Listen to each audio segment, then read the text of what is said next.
What's up everyone, how are you all? Today we are back with another blazing Naruto story. What if Naruto never forgives Kakashi? If you enjoy, then please like, share and do comments, and also check the description to original creator of this beautiful creation. Kakashi looked at the scroll in his hands with great interest. The man who had hired them for the exceedingly dangerous but rather tedious A-rank mission hadn't had enough money to cover the fee, but had promised them some valuable scrolls to make up the difference. Most of that had gone to Godem to do with what she would, but this was a little too interesting to pass up. What is it? Naruto demanded impatiently. You've been staring at that thing for the past hour. I have not, Kakashi lied. Kakashi-sensei's right, Sakura sided with her teacher. Kakashi shot her a grateful look, but she wasn't finished. He's been staring at it for the past hour and 3 minutes, she finished with a smirk. Is it a powerful jutsu? Sasuke asked. Because if it's not, I've got better ways of wasting my time. At least it's not porn this time, Sakura tried to be positive. Sasuke snorted. I wouldn't be too sure. Kakashi ignored his 3 students, trying to decide whether or not he should share this with them. It was highly irresponsible, of course, and if anyone had thought to do so, it would be highly illegal as well. The man who had hired them clearly had no idea what he was parting with. This scroll contains a time travel jutsu, Kakashi said gravely, deciding that since Naruto had finally made good on his age-old promise to kick Sasuke's ass and bring him back home, stopping Madara and saving the world in the process.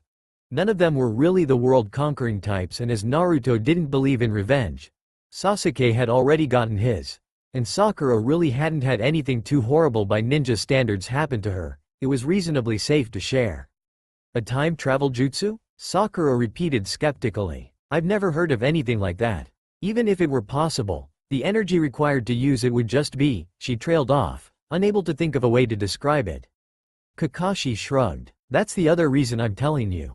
If the 4 of us did at the same time, it should be powerful enough. Assuming, of course, Naruto uses the Kyuubi. When would we go back to? Naruto asked. Whenever, Kakashi replied. We each have to pick a point in our lives that we'd like to relive and start over from there. I should warn you not to go back too far, because then you're stuck reliving your entire childhood as an adult, and that would get very old, very fast. There's no way to get back to now, though, so think carefully before you decide. Do you want to use this? Hell yeah, Naruto shouted, pumping his fists in the air excitedly. Just think of all the people I could help. I could save Haku, and Old Man Hokage, and Asuma. And I could help Gaara, and Neji, and, well, pretty much all my other friends with their various issues that much sooner. And I could kill Orochimaru. Well, it's nice to know you have a plan, Kakashi said, feeling that Naruto was probably getting a little ahead of himself. And who was Haku again? I guess it would be nice to see if I could make a difference by not being useless at the beginning when everything started going to hell, Sakura mused. Sasuke? Kakashi questioned the last member of his initial team. Sasuke smirked. I'm sure I could think of some way to occupy myself. Choosing not to press for answers lest he hear something that would make him reconsider, Kakashi smiled brightly. Not that anyone could tell beneath the mask, of course, but it was really the thought that counted, and said cheerfully, let's do it, then. Kakashi knew exactly where he'd wanted to be.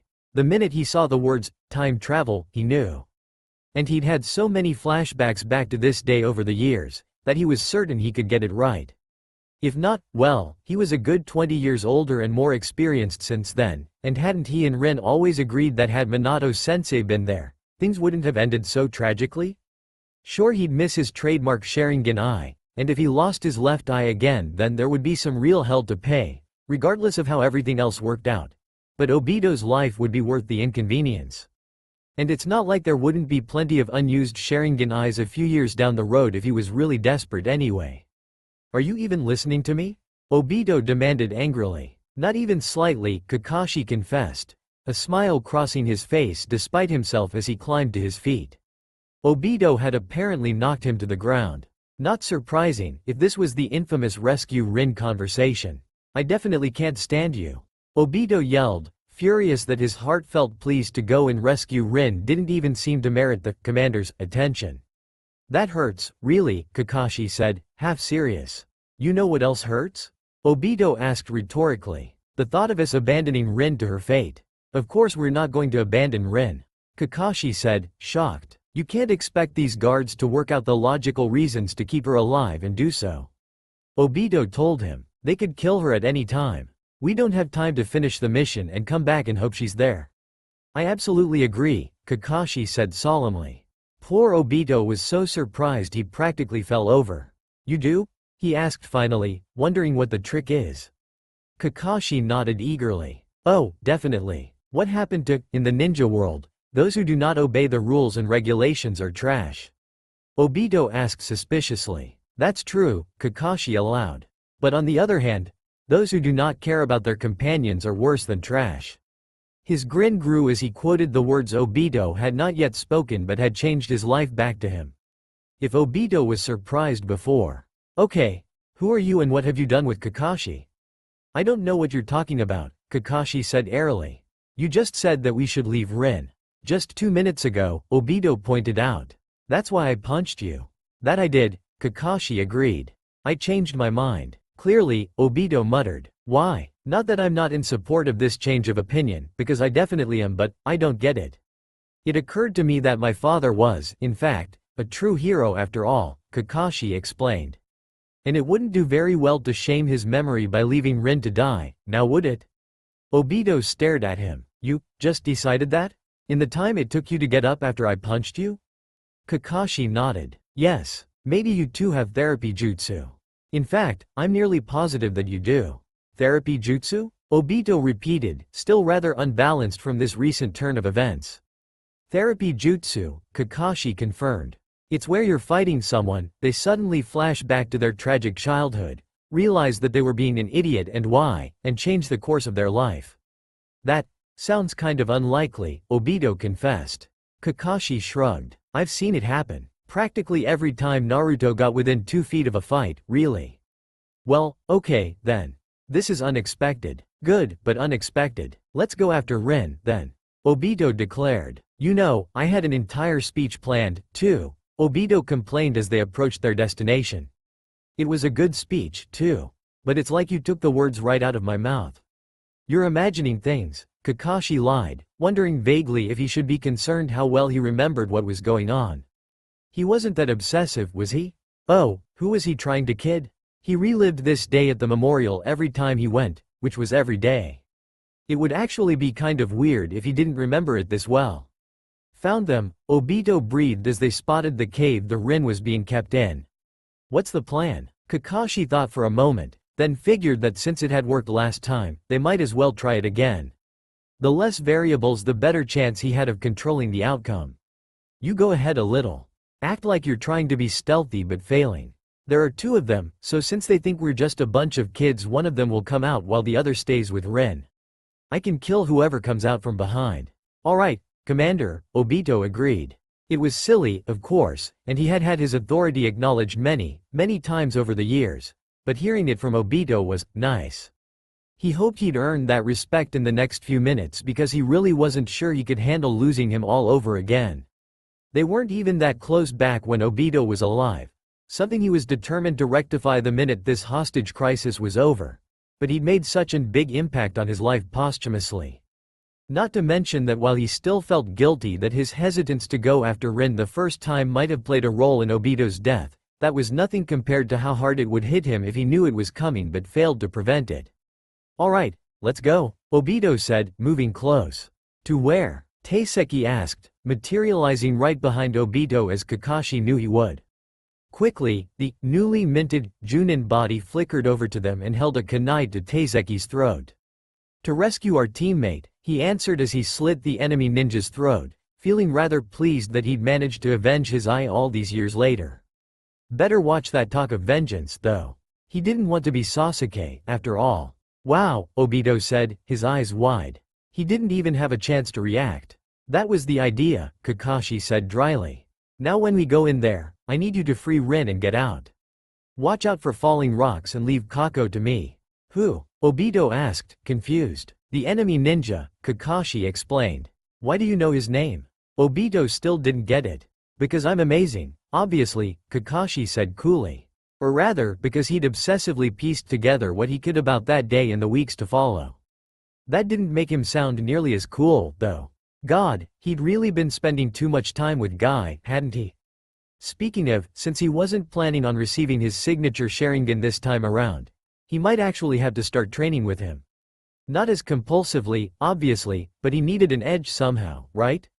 Not the word I would use, but let's go, Obito said, running towards the mouth of the cave and immediately engaging Kako. Kakashi groaned. What did I tell him? He's as bad as Naruto, I swear. As Obito was apparently busy, Kakashi hurried to Rin's side and quickly dispelled the illusion and untied her. Rin blinked blurrily. Kakashi? I what? Oh. Her eyes went wide as they found her other teammate. Obito. His eyes. A quick glance confirmed for him that Obito had just awakened his Sharingan. Good. He'd completely forgotten about that in his effort to shut Taiseki down quickly and not lose his precious eye. Still, he'd better lend a hand. Are you okay to walk? Kakashi asked. Yes, Rin nodded, getting shakily to her feet. Wait near the exit for us, Kakashi instructed. It shouldn't take long. Without waiting to see if she'd listen, he knew she would, of course. He turned towards the battle and threw a shuriken at Kako. He dodged it easily, but that gave Obito an opportunity to knock him down. We did it. Obito beamed when he didn't get up after several moments. Knowing that Kako was either faking or would be regaining consciousness shortly, Kakashi shook his head grimly. Not yet, Chidori, he cried as he killed Obito's would-be murderer. Minato-sensei said not to use that, Obito pointed out. I've completed it, Kakashi replied. In one day? Obito couldn't believe it. Is that any harder to believe than me changing my entire belief system in the course of one punch? Kakashi asked rhetorically as he and the very much alive Uchiha made their way out of the very much not collapsing cave. Hey, don't diss the therapy jutsu. Obito laughed. Wouldn't dream of it, Kakashi promised.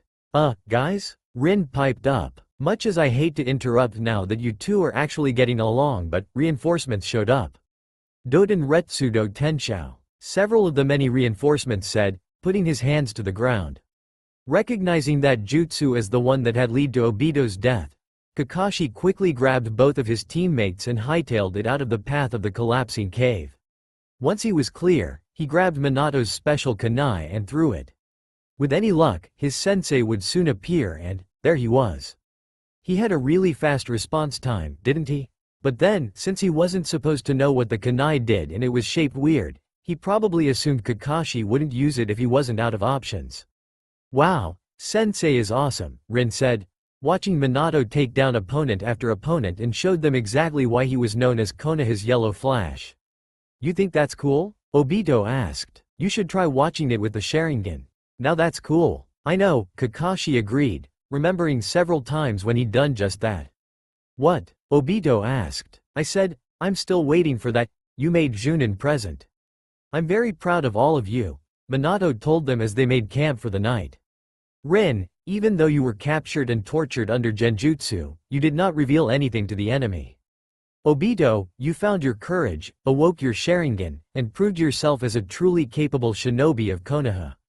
And Kakashi, I honestly never thought I'd say this, but you have learned the true meaning of teamwork. What about our mission? Rin asked. We kind of forgot about that. Minato smiled warmly at them. Unexpected delays happen all the time on missions. I took down the shinobi I needed to, so I can join you on your part tomorrow. The Kanabi Bridge is so going down, Obito declared boldly. I bet I'll destroy it first, Kakashi challenged impulsively. Oh, you are so on, Obito said heatedly. Oh, that reminds me, Kakashi said suddenly, turning to his female teammate. Rin, Obito's totally in love with you. It wouldn't do to let Obito die without telling her how he felt again, now would it? Really, he was going Obito a favor. What? Rin asked, surprised. Kakashi. Obito shouted and lunged at his friend. Kakashi smiled to himself as he ran from the enraged Uchiha. That had worked out very well. Better than he'd hoped, even. Not only was Obito alive, but they were well on their way to becoming friends and were reminding him so much of Naruto and Sasuke's rivalry that it was ridiculous. With Obito not having died for Rin's sake, she wouldn't be all depressed and go off and get herself killed.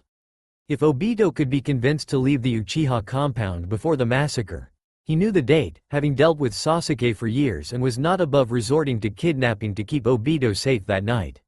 Maybe Obito could even take in Sasuke, so he'd stop brooding so much about having no family. He wasn't quite sure what to do about Minato, but since he knew about Madara and that was the only reason the Kyuubi attacked, well, he had a few years to figure something out. If nothing else, he could always take Naruto in if there was nothing to be done for Minato or Kushina. Speaking of his former, future students, for he would, of course, have to take them if only for old time's sake, he wondered what they had used their chance to time travel for. Surely they were using it for a noble purpose like he was, right? On the other hand, perhaps it was for the best that he'd never know. When Naruto heard about the chance to change the past, his first thought was, well, my childhood sucked so I might as well skip onto my genin days. He realized something, though, while Sakura's fangirlness was annoying, especially as he was no longer blindly infatuated with her and liked her as a person now, it was nothing compared to Sasuke moping about revenge all the time. What's more, having to waste 4 years of his life tracking Sasuke down was kind of a drag and he didn't want to go through that again. And what on earth had the boy been thinking to go after Orochimaru or all people? For God's sake, the Snake Sannin was even more of a pervert than Jiraiya as far as Naruto was concerned. Granted, he didn't go around spying on hot springs, not that Naruto knew of, at any rate, or declaring himself a super pervert. But then again at least Jiraiya didn't regularly go around giving hickeys to prepubescent girls and boys before convincing them to go live with him. So instead of starting at 12, Naruto elected to start at 8. Surely he could put up with a measly 4 years of continuing to be alone? Well, not completely alone if he played his cards right with Sasuke. The massacre was going to happen. If the ridiculously diplomatic third Hokage hadn't been able to stop it, an 8-year-old outcast like himself sure as hell wouldn't. So, what to do? What to do? By himself, not much. He could always follow Sasuke around until the other boy accepted that they were friends, in which case he might not be so bitter growing up and be less inclined to try and kill him later and abandon Konoha. Last time, Sasuke hadn't accepted it until he decided that if Naruto was going to try and stop him then he might as well get a Mangekyo Sharingan out of the deal. Naruto wandered around town as he pondered and eventually ended up at Ichiraku Ramen Bar. He grinned, pleased to see his favorite restaurant before Ayame had gone crazy and turned it into a tsukemen bar. Granted, he could easily turn it back into ramen, but it was rather, dare he say it, troublesome and Ayame always yelled at him every time he did that. Entering the eating establishment, Naruto glanced around idly when he froze.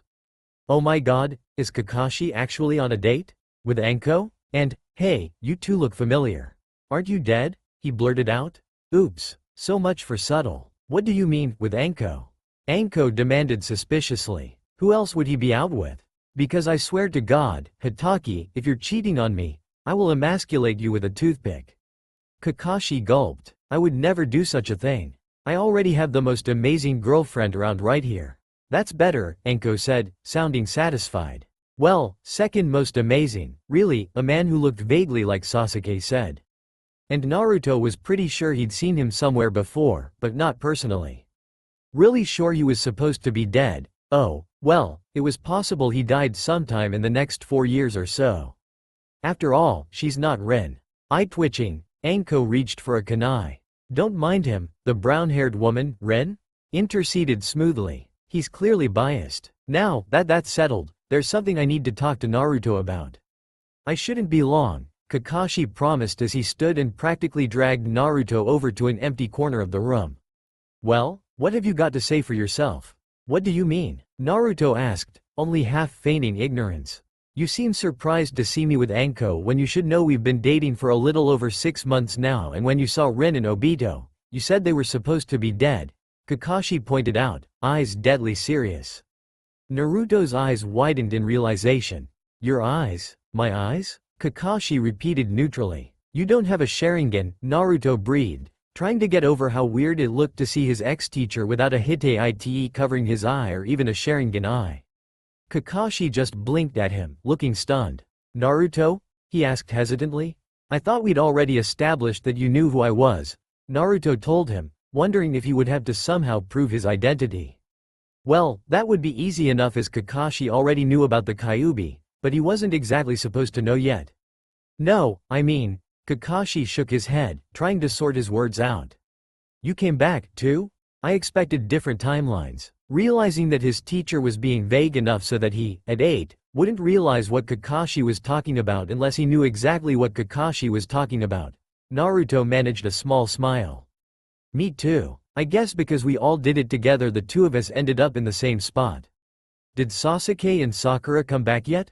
Kakashi shook his head. Not that I'm aware of and, believe me, I've kept my eye on you three. Sakura probably won't come back until she at least makes Genin because the worst thing that happened to her before then was picked on for insecurities about her forehead, and she wouldn't very well wish to relive her childhood over that. I don't think she would be crazy enough to try and change anything about Sasuke's situation, and she could always make things up to when you were on my team again. As for Sasuke, I honestly don't know where he is. I expected he'd want to be here today, but maybe he doesn't think he can change it either, and I wouldn't blame him not to want to relieve the aftermath. That is why you're here, isn't it? The massacre? Naruto laughed sheepishly. Well, yeah, but let's get to that in a minute. Tell me what you did, first. They were your teammates, right? You managed to save them? Kakashi nodded. I saved Obito. Because of that, somewhere down the line, Rin didn't die. And they got together? I thought you told me once that your team was like ours in the beginning. Cheerful boy likes girl who likes emo boy, Naruto pointed out. Kakashi nodded again. That's true. However, after Obito died and made me promise to take care of Rin, I always saw her as the girl Obito loved, and it's not like I could change that after these years. Eventually, Rin realized that I was never going to be interested and, over time, she fell for Obito. And you went with Anko? Naruto still couldn't believe it. Are you crazy? Kakashi shrugged. We're all crazy, Naruto, it's part of the job description. The most normal of all of us was Sakura, and look how useless she was until Tsunade got a hold of her and started to spread her craziness. In fact, I have a theory. The crazier the ninja, the more powerful they are. True, Naruto acknowledged, but I repeat, Anko? Isn't she a little young for you? I'm not that old, you know, Kakashi replied, looking mildly affronted. Anko's only 2 years younger than me, and there's nothing wrong with a 22-year-old dating a 20-year-old. Whatever you say, Naruto didn't look convinced, but decided to let it drop. He found he really didn't need to know. Any other life-altering changes I should know about? Kakashi considered the question. He had already been in the past for a little over 10 years now, and a lot had changed in that time. Still, Naruto had said, life-altering, so. Well, you're not an orphan, for one thing. What? Naruto's eyes bulged out. I have a mom? Everybody has a mother, Naruto, Kakashi said condescendingly. Honestly, it's like nobody gave you the talk. Naruto glared up at him. That reminds me. I don't think I will ever forgive you for leaving it to Jiraiya to give me that. Seriously, if I hadn't sworn off revenge, I would totally kick your ass for that. Well, it's a good thing you did, then, huh? Kakashi asked cheerfully. Anyway, to answer your real question, no, your mother is still dead. Just like before, she died shortly after childbirth because Madara showed up. And don't you dare feel guilty for that, it wasn't your fault, and God knows you've had more problems due to the Kyuubi over the years than anyone else. So, Naruto said hesitantly. Does that mean that, but how? Your father is still alive, Naruto, Kakashi told him, smiling genuinely at the small boy. But what about the Shinigami? Didn't they need a sacrifice to seal the Kyuubi? Naruto was confused. They did, Kakashi admitted, his grin fading. But the third Hokage sacrificed himself instead of the fourth. You killed the third Hokage? Naruto asked incredulously. I did not kill him, Kakashi snapped. He didn't sacrifice himself in the original timeline, so you must have done something, Naruto pointed out rationally. Kakashi sighed heavily. You have to understand, the last time no one knew what your father was going to do, just that he had a plan. Minato knew that if anyone knew what he was going to do, they would end up stopping him. Almost immediately after you were born, he rushed out to stop the Kyuubi's advance and as such didn't really have any time to make provisions for you. He told Gamabunta to tell Jiraiya to spread the word that he wanted you to be a hero, but the third derailed that plan by keeping the details of the seal and your parentage a secret. So what did you do? Naruto pressed. I let it slip what Minato was planning, and the third decided he would rather be sacrificed to a Shinigami than come out of retirement, Kakashi explained. Naruto stared at him. You're joking. Well, it might have been a bit more complicated than that, Kakashi admitted. He said that your father was what Konoha needed right now, that he was too old to take the reins again, that you were going to have a hard enough life as a Jinchuriki without being an orphan, too, and needed someone to take care of you. Minato didn't like it, but in the end he agreed. So my father's the Hokage, huh? Naruto mused. He was saddened at the third's loss, of course, but he'd come to terms with it 5 years ago, so it didn't hit him as hard as it would have had it been, say, the very much still alive Tsunade. Does that mean people have to be nicer to me? Kakashi snorted. Kid, when your father said he wanted you to be seen as a hero, he meant it. His determination that your sacrifice be honored and the fact that your parentage was public knowledge as well as Minato's own hero status, boosted by his defeat of the Kyuubi, well, let's just say that you won't need to bring half of Konoha back to life to get your heroes welcome this time. Well, that will make the next 4 years easier, Naruto decided. You're going to have to tell me about my father, though. If he's been raising me all these years, I'll probably be expected to know a bit more about him than the scraps of information I managed to collect from you and Jiraiya. Hell, even Gamabunta was more talkative than you two were. Of course I'll help you with any questions you may have, Kakashi promised. I do kind of have a date to get back to, though, so what are your plans as far as tonight goes? What are yours? Naruto shot back. I don't think you went through all this effort to save Obito only to lose him now. A thought struck him. Wait, so much else has changed. Is there even going to be a coup? Kakashi nodded solemnly. Your father is many things, Naruto, but he is not a miracle worker. The seeds of the Uchiha rebellion were sown since before Madara even left Konoha. And, of course, it doesn't help that your father actually saw Madara loitering around the day of the attack. He didn't recognize him, however, just knew that it was an Uchiha, and as Madara is supposed to be dead, it gave people a lot of reason for suspicion. Unlike the third, Minato refuses to let the council bully him into going along with them, but with Danzo having his little minions stalking the Uchiha and with Kaharu and Homura's obvious distrust, the coup is supposed to occur sometime within the next week or so.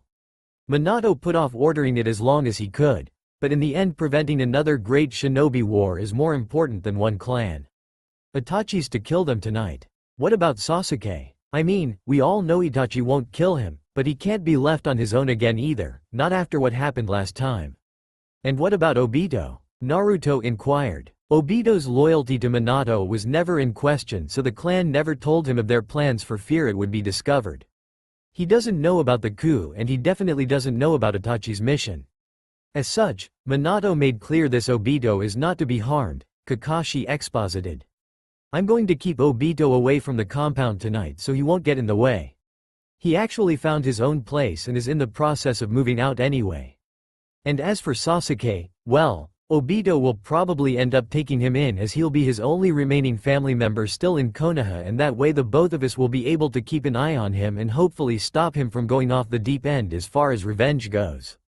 Then what in the world am I here for? Naruto asked frustrated. I didn't come all the way back here just to serve as Sasuke's moral support, which he won't need anyway once he comes back. He smirked as an idea came to him. Hey, whatever happened to Orochimaru? I know my father wouldn't spare him out of sentiment like the third did, so did he die, remain in Konoha, leave and join Akatsuki again? What? Kakashi frowned, unsure about the sudden change in topic. When Orochimaru's treachery was discovered, your father fought him and managed to drive him from Konoha. He would have killed him, but Orochimaru used his summons to start attacking Konoha, and by the time your father had brought out his own summons and turned his attention back to the battle, Orochimaru had managed to flee. I see, Naruto's smile was downright evil. What are you planning? Kakashi asked reluctantly, nearly positive that he did not, in fact, want to know. I don't actually know Itachi very well, but if nothing else I feel sorry for him for having to actually willingly spend time with Madara, Naruto shuddered. Total prick. And crazy as hell to boot. Besides, all things considered, he really didn't deserve what happened, and Sasuke probably wouldn't have been so traumatized by the massacre if it weren't for the fact that it was Itachi's doing. And if he had a good reason to hate Orochimaru, he wouldn't have gone off train under him, gone off the deep end, and start working for Akatsuki. What are you saying? Kakashi asked carefully. Let's blame everything on Orochimaru. Naruto suggested brightly. Later that night, Naruto was really starting to regret his plan. Of course, it was still his best chance of actually changing anything, but since the Sharingan could see through illusions and he'd need to fool Itachi or else face some very awkward questions, he'd had to actually transform himself. The only technique he had that did that was his Oiroke no Jutsu and its variations. So he had managed to transform himself into Orochimaru, as a girl. Granted, Orochimaru had been a girl before, in fact, he was fairly sure Orochimaru had been a girl when he'd killed the third, but it was still weird. Of course, he really did have better things to worry about than that, but it was better that reminding himself, again, that as much as he wanted to, he couldn't help the people he saw screaming for help as Itachi methodically cut them down. Finally, he was done. And just in time, too, as Naruto heard the distinct sounds of an angry mob coming up the street. He wondered briefly what Kakashi had come up with to get a lot of witnesses over to the Uchiha compound at 3 in the morning, but figured he'd probably find out soon enough. Itachi's head snapped up, startled. The Uchiha district was rather isolated from the rest of Konoha, half the problem, really, and there was no reason for anyone, let alone a lot of anyone's, to be here. Right on cue, Naruto jumped down in front of Itachi just as the first of the crowd came into view.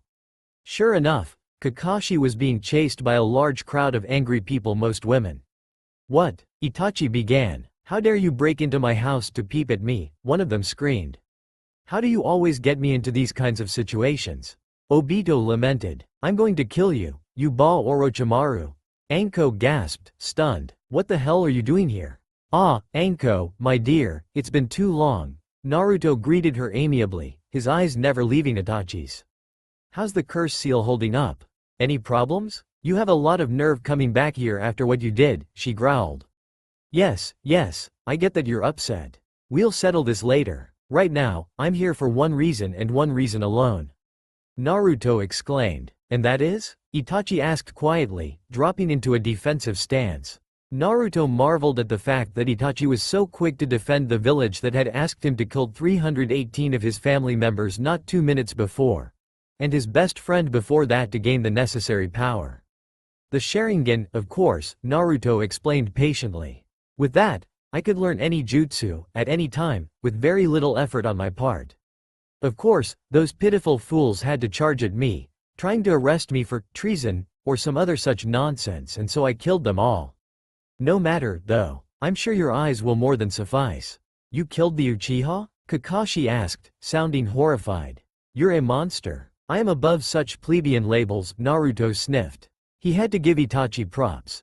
Aside from a slight widening of the eyes, the Uchiha gave no indication that he was as confused as the rest of them, if not more so, because he knew what had actually happened to his clan and knew that Kakashi knew as well. Now, Naruto didn't actually really remember what Orochimaru used to fight, other than dead people and summons, but since he was supposed to be after every jutsu out there, he figured that gave him some leeway. He figured he might as well start with the earth clone technique he was fairly sure he'd seen Orochimaru use and go from there.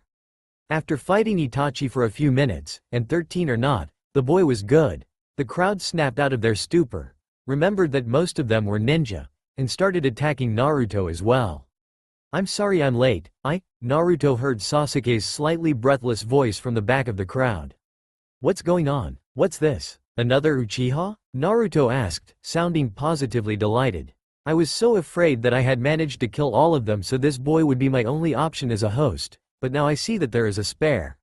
How wonderful. This is getting a little crowded, so I'll take my leave now, but never forget, Orochimaru of the Sannin, will be back to steal your body, mark my words," he declared, before using the body flicker to make good his escape. Once he was far enough away, he transformed back into himself and headed back to the compound. "Hey guys, are we having a party?" Naruto asked brightly. "No, my entire family was just murdered," Sasuke snapped at him. He looked ill, and now the world's spinning. With that, Sasuke fell to the ground in a faint.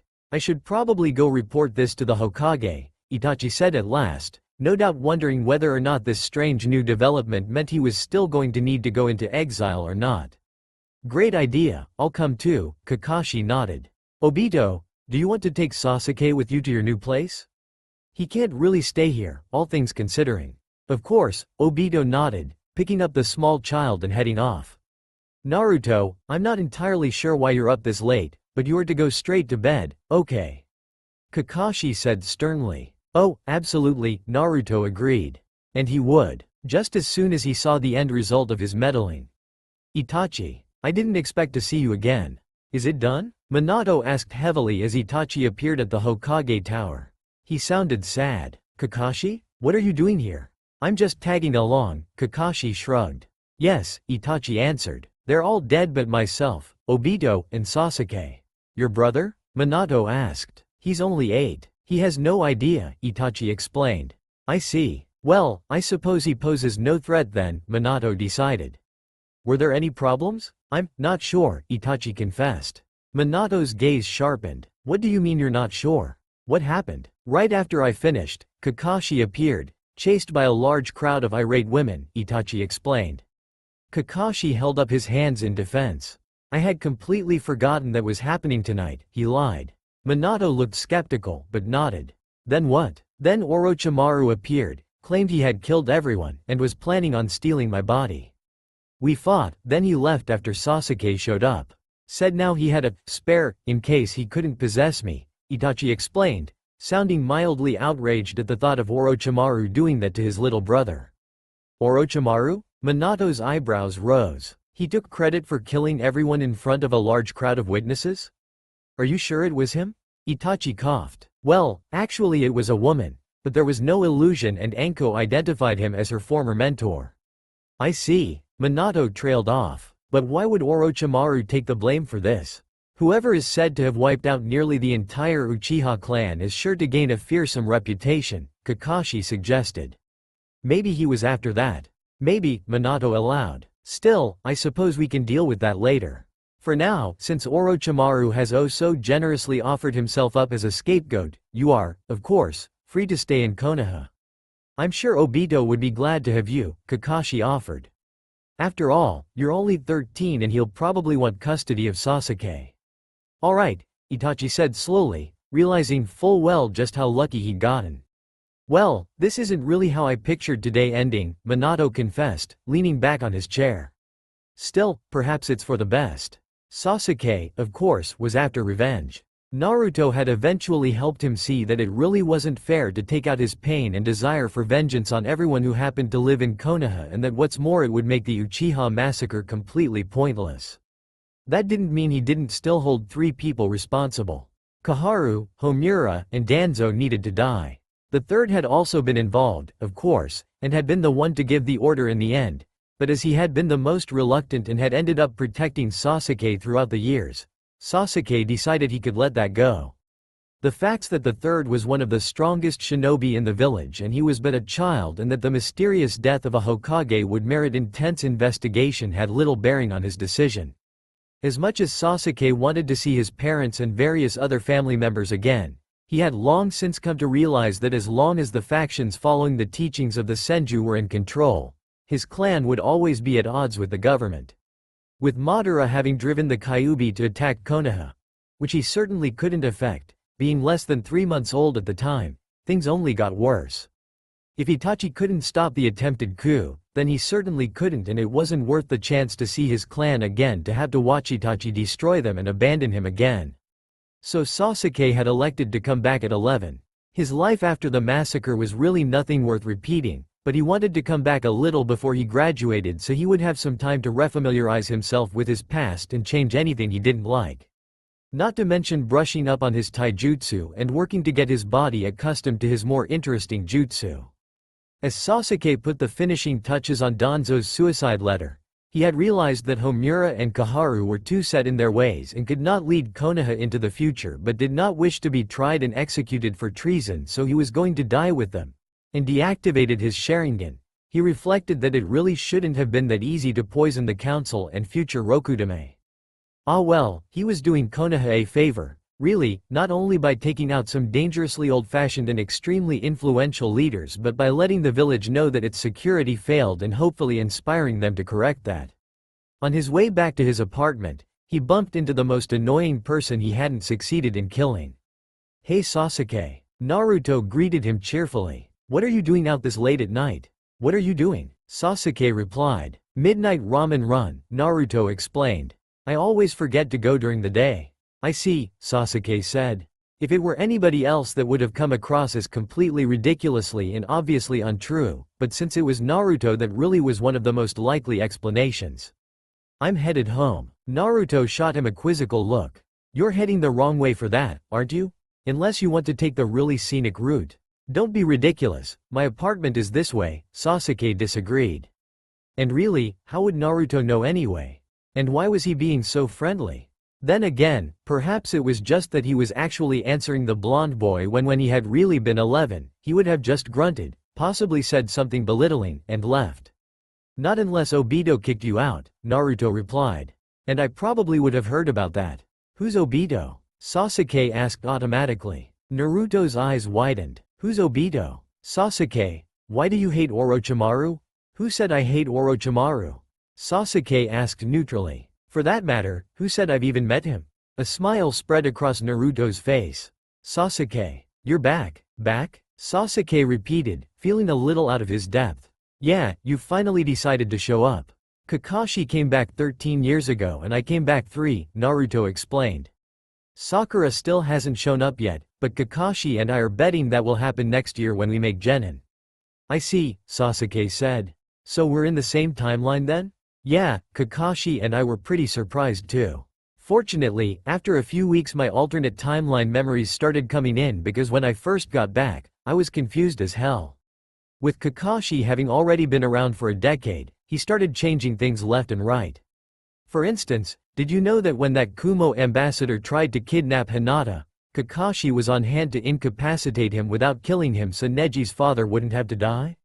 Naruto asked. Why? Sasuke wondered. Naruto shrugged. Because he knew it was coming, I guess. Also, I get the feeling he kind of got tired listening to Guy complain about how fatalistic Neji was all the time before I used my therapy jutsu on him, and as most of his change followed Hinata's dad explaining what really happened that day, he figured that incident was the root cause of Neji's complex. So he did it because Neji's pain was annoying him? Sasuke summarized. Basically, Naruto agreed. But hey, that's why I ended up coming back. Not because of Neji, but because your sulking was really annoying and I didn't realize that you'd be following me here. I did not sulk, Sasuke told him. Naruto snorted. Keep telling yourself that, Sasuke. And there's no such thing as therapy jutsu, Sasuke reminded him. Actually, I think you'll find that there is, Naruto corrected. Apparently Obito is good at that too, and Kakashi passed along my name for it, so over the last 13 years it's become quite well known. Granted, I'm not the originator anymore, but since it's official, I feel vindicated anyway. You would. So besides that, what's changed? Who's Obito, why am I supposed to hate Orochimaru, and what did you do?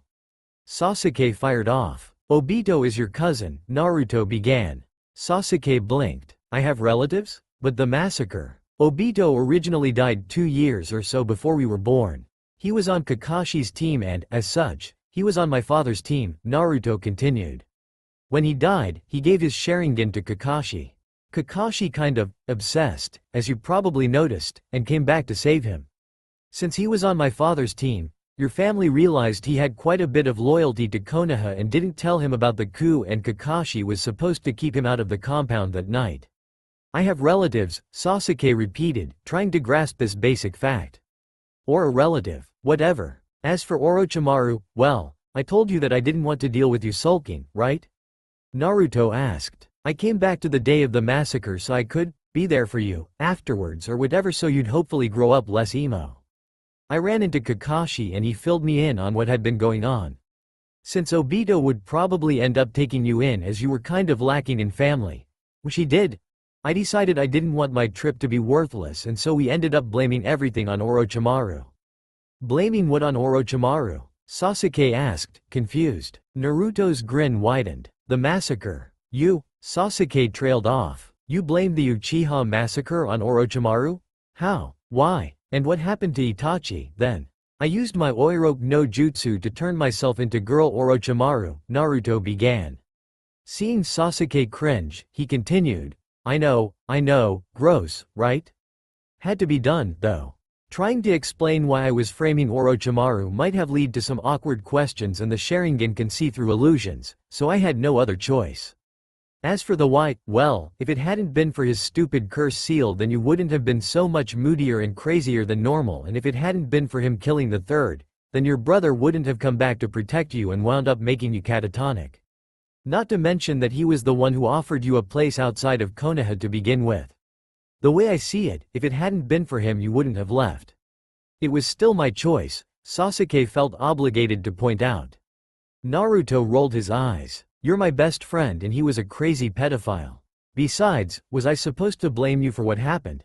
I suppose not, Sasuke conceded.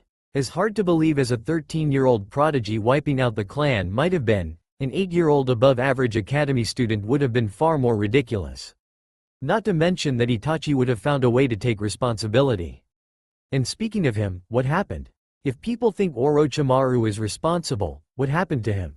After he killed the clan, I had Kakashi round up a large crowd of witnesses, mostly women. I get the feeling he did something perverted but he still won't tell me what. And they chased him to the Uchiha district where I claimed I had killed them all, attacked your brother, mentioned how much I wanted a Sharingan and that I would be back for either your eyes or Itachi's, and left, Naruto summarized. Since everyone thought Orochimaru was responsible and your brother had heroically managed to fend him off, there was no need for him to leave, so he lives with you, Obito, and Rin. He's still really stoic whenever you don't happen to be in the room and doesn't like talking about the Uchiha or the massacre, but it's not nearly as bad as before. Sasuke stared at Naruto. Don't take this the wrong way, but I think I love you. Naruto laughed. I won't, don't worry, but Kiba might.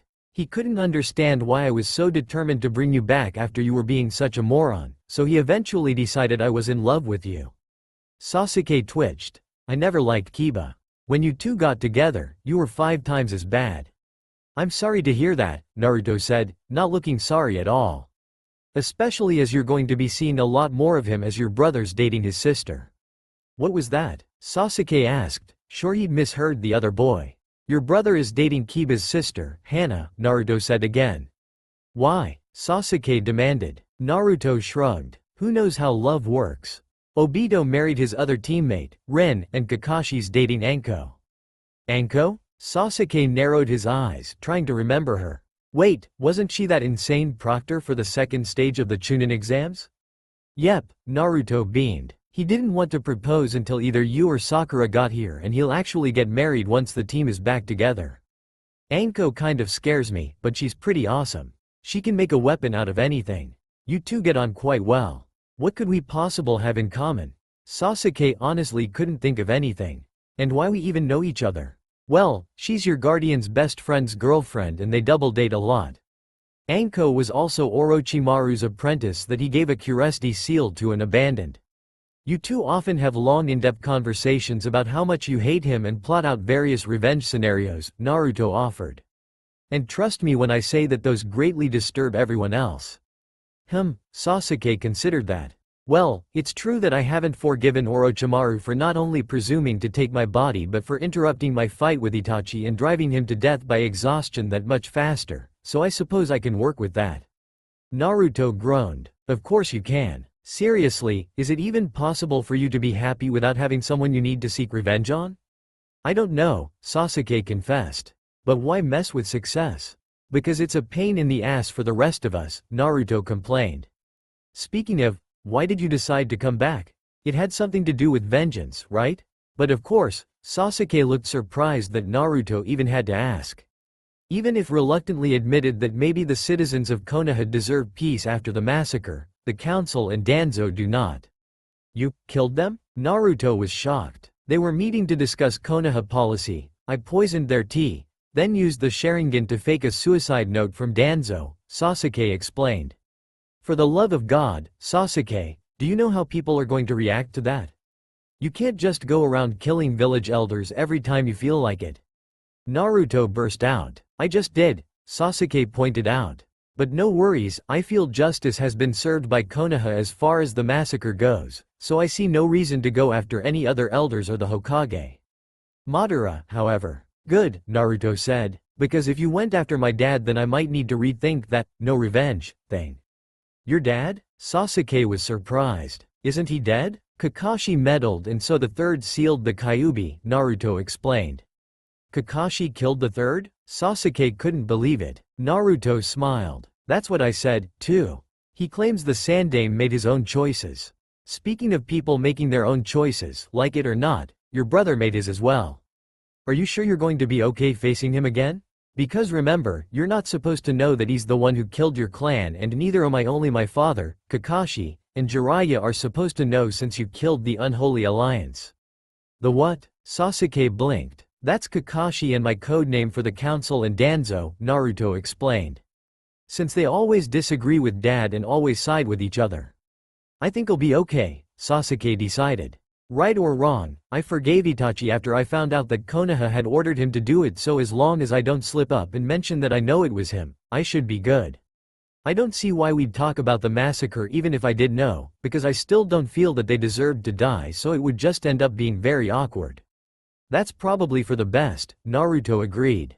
Madara is really good at framing his explanations, so you'll immediately change long-held beliefs over the course of a conversation, huh? It's kind of like my therapy jutsu, but the opposite. Giving people issues jutsu? That's not nearly as catchy. Yeah, Madara was pretty good at that, Sasuke nodded. Crazy as hell though. Seriously, the moon? I know, Naruto said. It's kind of a wonder someone that insane managed to keep it together long enough to convince so many other people to follow him. Well, most of those people were also insane, Sasuke pointed out.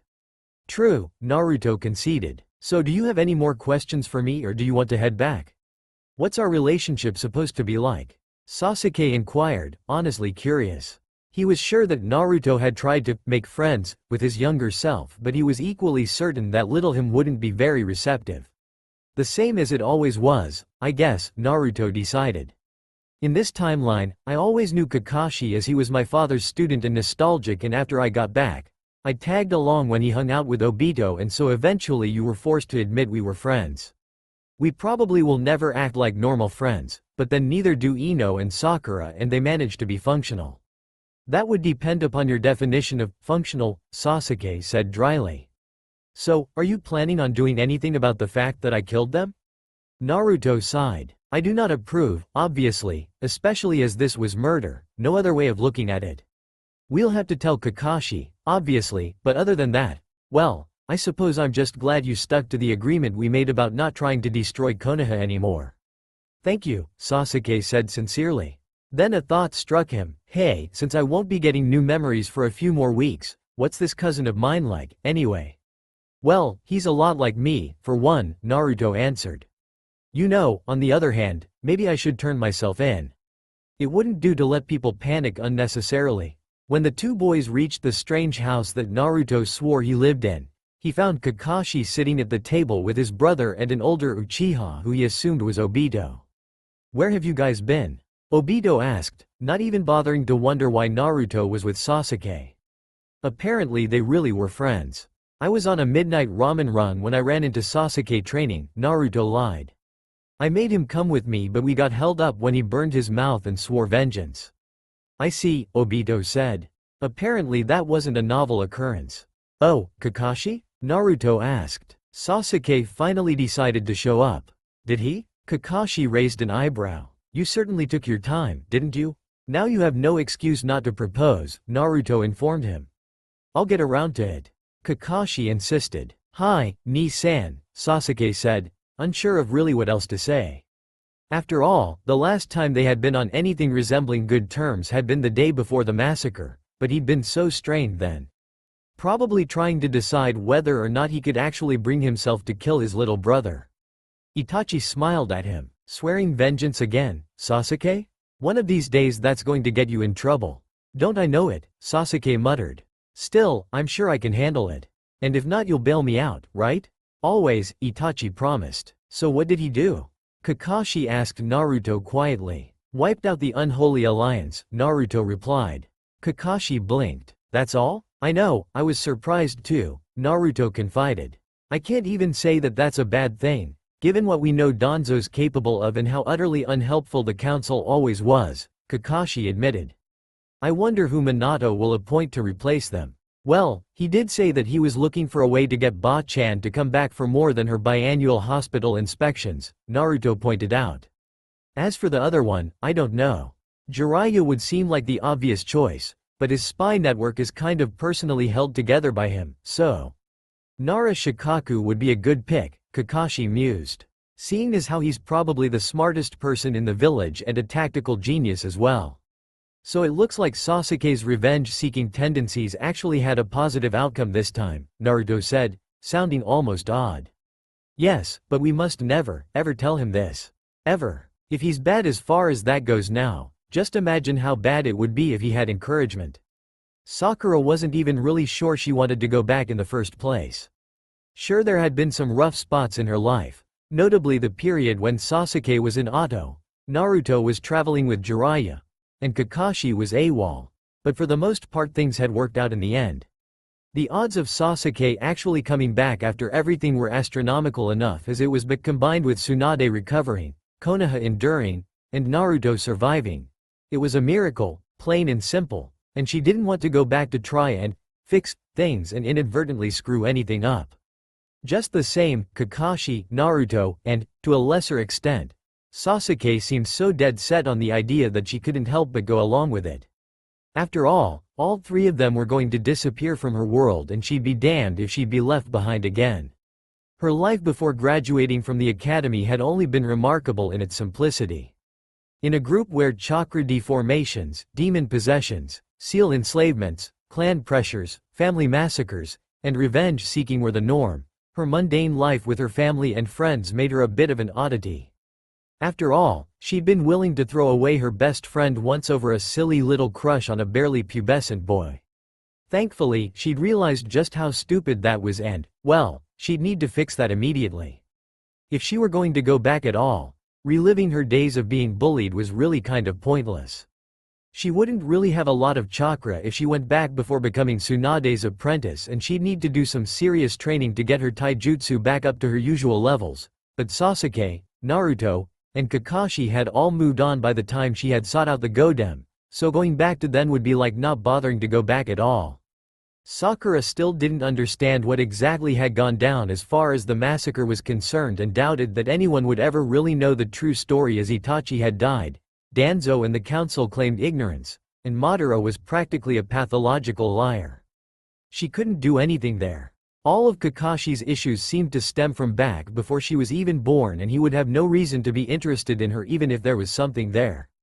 Naruto had been neglected his whole life, but he'd managed to cope well enough that waiting until she graduated wouldn't really do any harm. Sakura woke up early the day after the graduation exam, and when she absently ran her fingers through her tangled hair, she was surprised at how long it was. She let a smile cross her face as she remembered Ino telling everyone that Sasuke-kun only liked girls with long hair right after she decided to grow hers out. Sakura, like everyone else, had believed her, which was funny looking back on it because as far as she knew, Sasuke's two biggest requirements for a girl he could potentially be interested in were not being useless or a fangirl. Which at the time, among the girls they knew, basically meant Tenten. Of course, Sasuke barely knew her and she was obviously going to end up with Neji, so it's not like that would have worked out even if Sasuke hadn't up and left. Sakura searched around her room until she found a kunai half hidden under her bed. Just like before, she was a kunoichi reborn and wanted to look the part. She went to the bathroom and, holding her hair about the trash can, mimicked her initial change from rather sheltered little girl to determined ninja in training. After evening out the ends a bit, she eyed her reflection. Not bad. She looked a lot more like she remembered now, even if she was younger. Longer hair had always symbolized her fangirl days to her, and she was glad to be rid of it. Unfortunately, her wardrobe left much to be desired, as the long dresses she had worn for most of her time as a genin really weren't the most practical for the life of a shinobi. Still, it was only the day of the initial team meeting, and as the survival training would be the day after, she figured it would be fine if she went and bought some shorts after she was dismissed for the day. Sakura's mother stared at her when she went down to the kitchen. "What's for breakfast?" she asked brightly.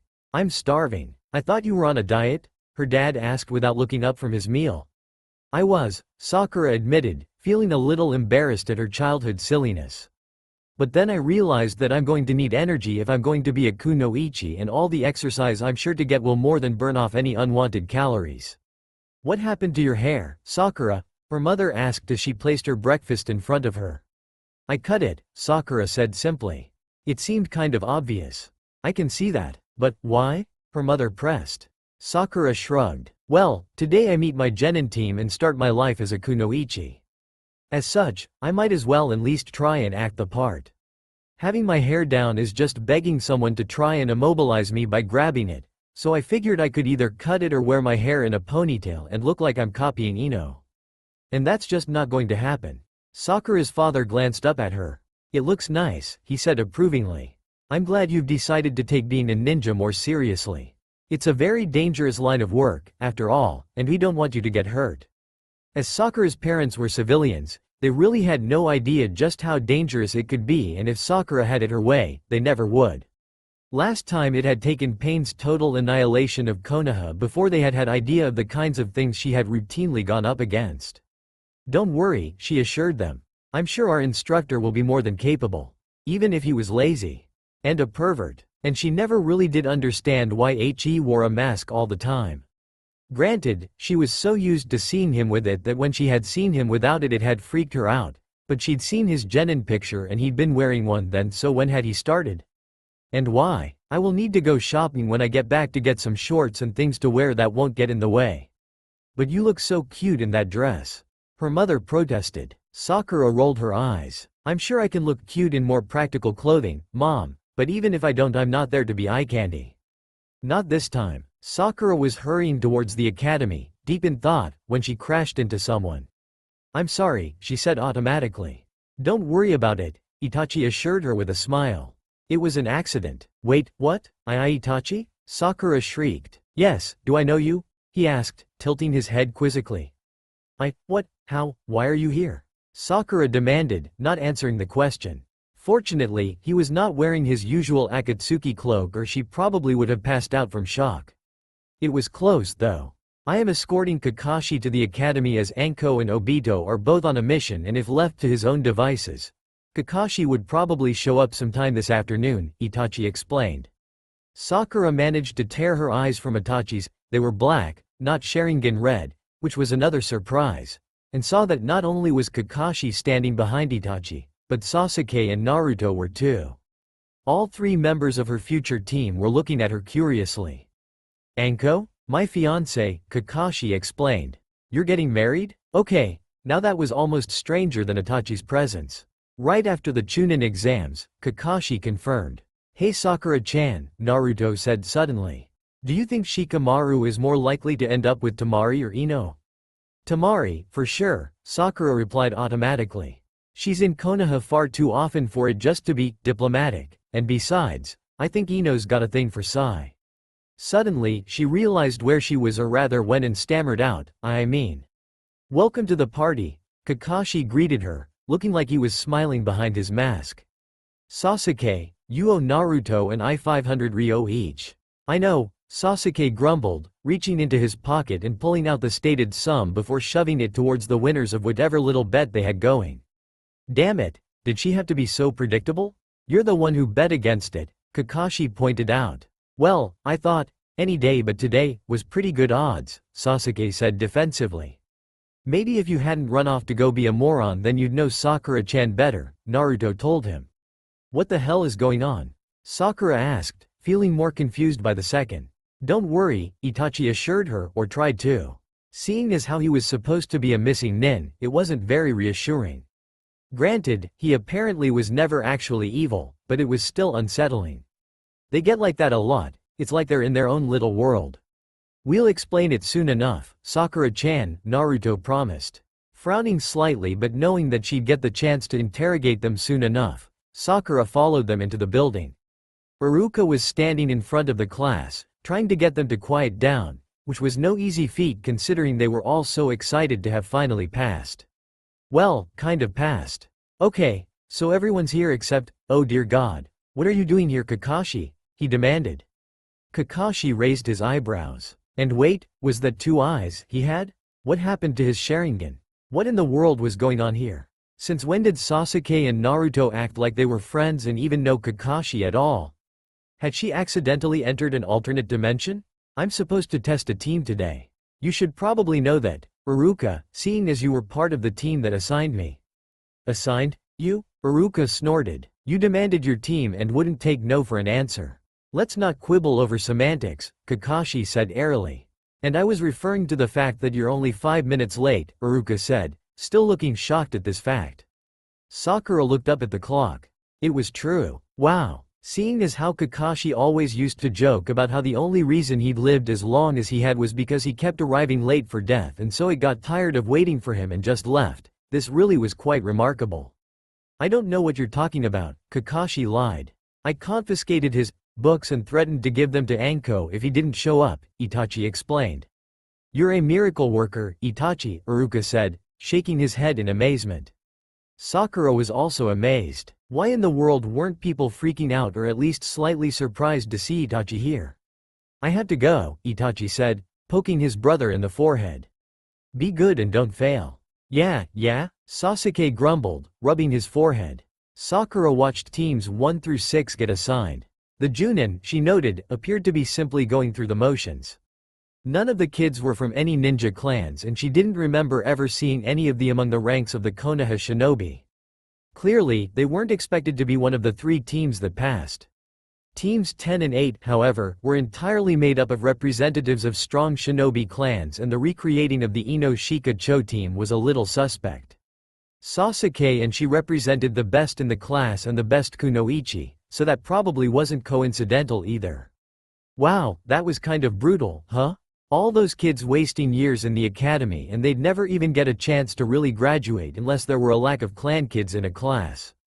Team 7 will be Haruno Sakura, Uchiha Sasuke, and Namikaze Naruto and it will be led by Hitaki Kakashi, Iruka announced, causing Sakura to narrow her eyes in confusion once more. Namikaze Naruto? Sure, the truth of Naruto's parentage had eventually come out, but that was years in the future. Why was this common knowledge now? If she ever saw her Kakashi again, she was going to kill him for giving her a faulty jutsu. Sure, she'd ended up in the past, but she'd meant to go back to her past, not in alternate universes. Well, let's begin by introducing yourselves, Kakashi suggested once they'd reached their meeting spot. We all know who we are already, but it wouldn't do to start the team off on the wrong foot this time, now would it? Let's go with likes, dislikes, dreams for the futures, and what you changed when you went back in time. Went back in time? Sakura repeated blankly. Then it clicked. We ended up in the same timeline? And I'm the last to come back? And that's why nothing makes any sense. It's your own fault for choosing not to come back until the last possible moment, Sasuke told her bluntly.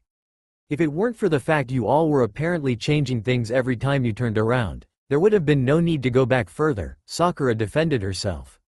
Don't worry, Sakura-chan, Naruto grinned at her. In a few weeks, your memories of this timeline will come back in. I don't think things should be that different with you as our changes only really affected you peripherally. Oh, I did make Sasuke declare that he could never be with anyone who would throw away their friends over him, so you and Ino are still speaking, but really that's probably the biggest difference for you personally. You did that? Sakura couldn't help but smile. Thank you. I was wondering how I could fix that. Well, that and the fact that since I already knew everything and Sasuke's just as competitive as I am, we're tied for best in the class and the only reason we managed to avoid graduating early is by failing to show up to take the final exam a few times, Naruto said, almost as an afterthought. That's why Kakashi had to fight so hard to get the 3 of us. Without me being the dead last to balance you 2 out, people were saying our team was stacked. Fortunately, he has an in with the Hokage. Since I was the first to come back, I'll go first, Kakashi announced. My name is Hitaki Kakashi. I like masks, Jiraiya's books, and being late. I dislike it when someone uses one of the first 2 to against me, especially if it's to make me show up somewhere on time.